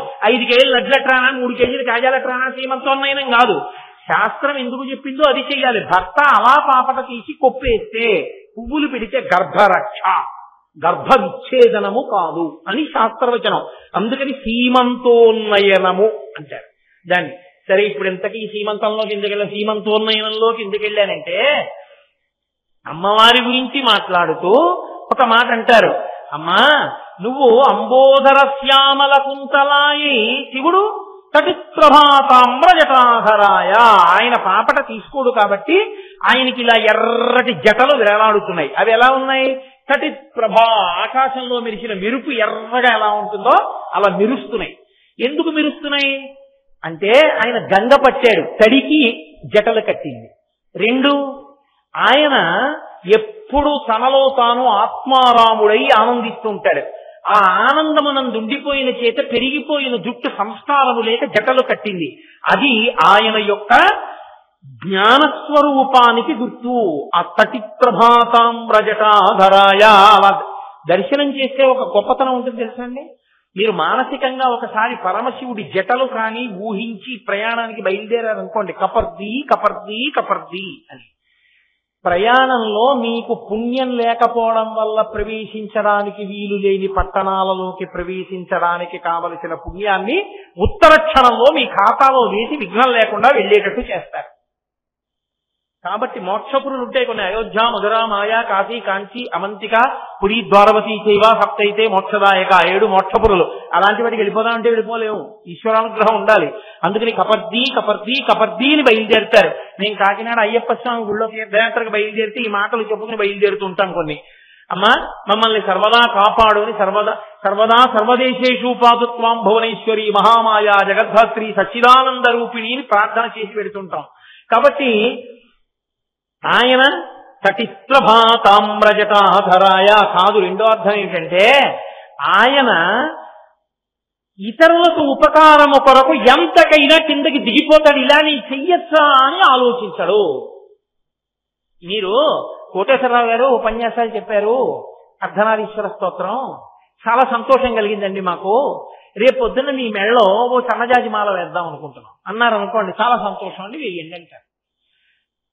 లేదు కోటేశ్వరరావు గారు, మీకు ఈ స్తోత్రంలో ఒక పొరపాటు ఉంది, పరమశివుడి యొక్క మూర్తి నీలంగా ఉందండి, ఆయన అలా ఉండడు, నీలం రంగు నల్ల రంగు శ్రీ మహావిష్ణువుది, ఈ రంగు తెల్లగా ఉండాలి యథార్థానికి, తెల్లగా పరమశివుడు ఎర్రగానో ఏదో అమ్మవారు ఉన్నటువంటి మూర్తిని మరింత వైదికంగా స్తోత్రంలో ఎలా చెప్పారో కర్పూర గౌరార్ధ శరీరకాయ అన్నట్టుగా మార్చి మీకు పటాన్ని బహూకరిస్తాం అన్నారు అనుకోండి, సంతోషం అండి అంటారు.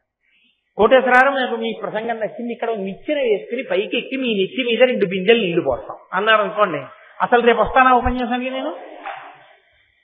ఆయన ఏమన్నాడు? పరమశివుడు అయితే అన్నాడు, భగీరథుడు ఎప్పుడో వాళ్ళ వంశంలో వాళ్ళు బూడిదైపోయారు, పాతాళ లోకంలో పడిపోయి ఉన్నాయి బూడిద కుప్పలు, గంగ ప్రవహిస్తే తప్ప వాళ్ళకి ఉత్తమగతులు లేవు, అందుకని మళ్ళీ పరమశివుడు తప్ప పట్టగలిగిన వాడు లేడు. నాణ్యం పశ్యామి శూలినః అన్నాడు బ్రహ్మగారు, శివుడు తప్ప పట్టగలిగిన వాడు లేడు, కాబట్టి శివుడి గురించి తపస్సు చెయ్యన్నాడు.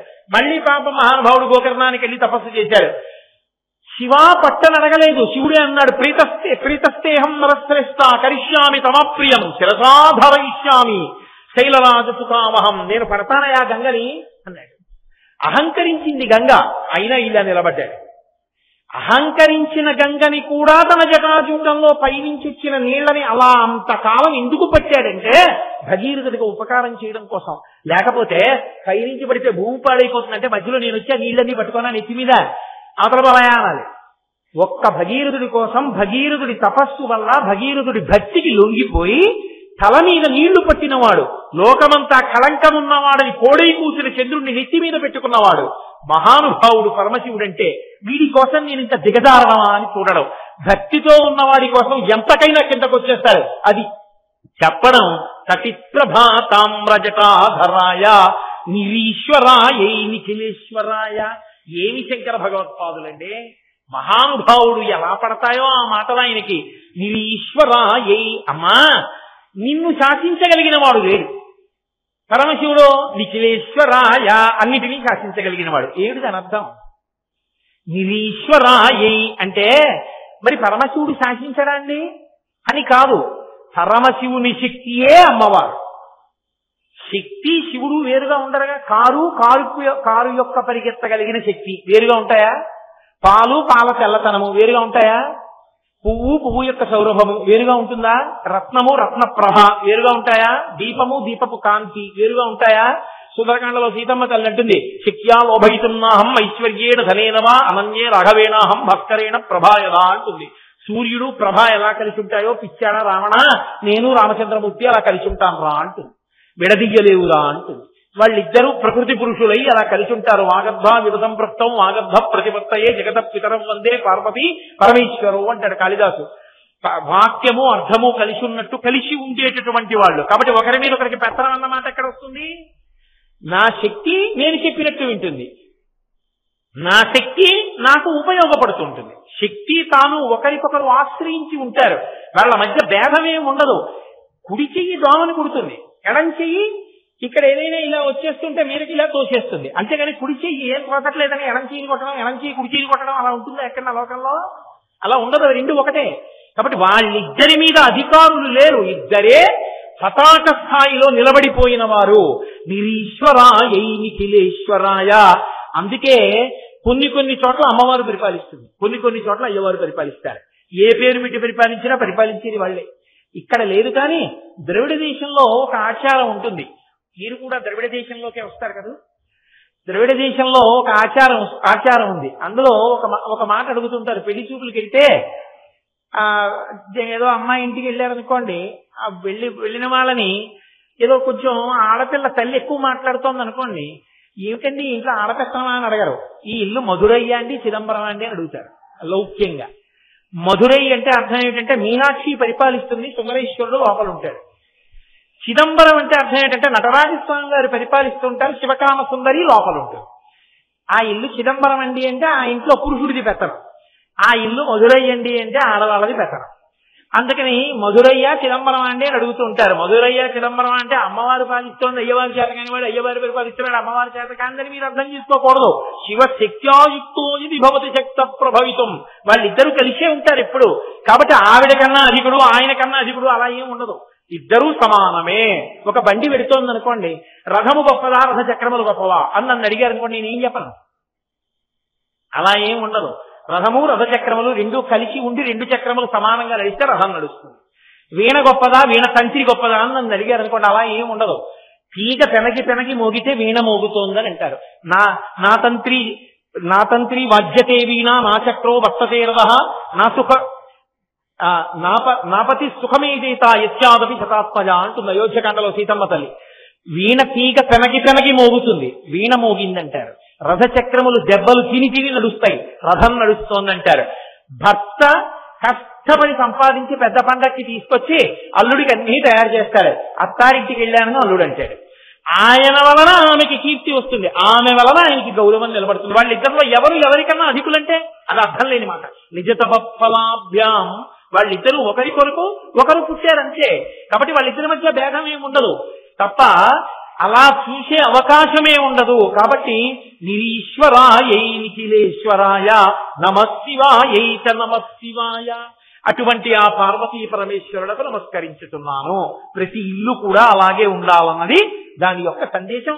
ఆ అన్వయం మీరు చేసేసుకోగలరు సమర్థులు.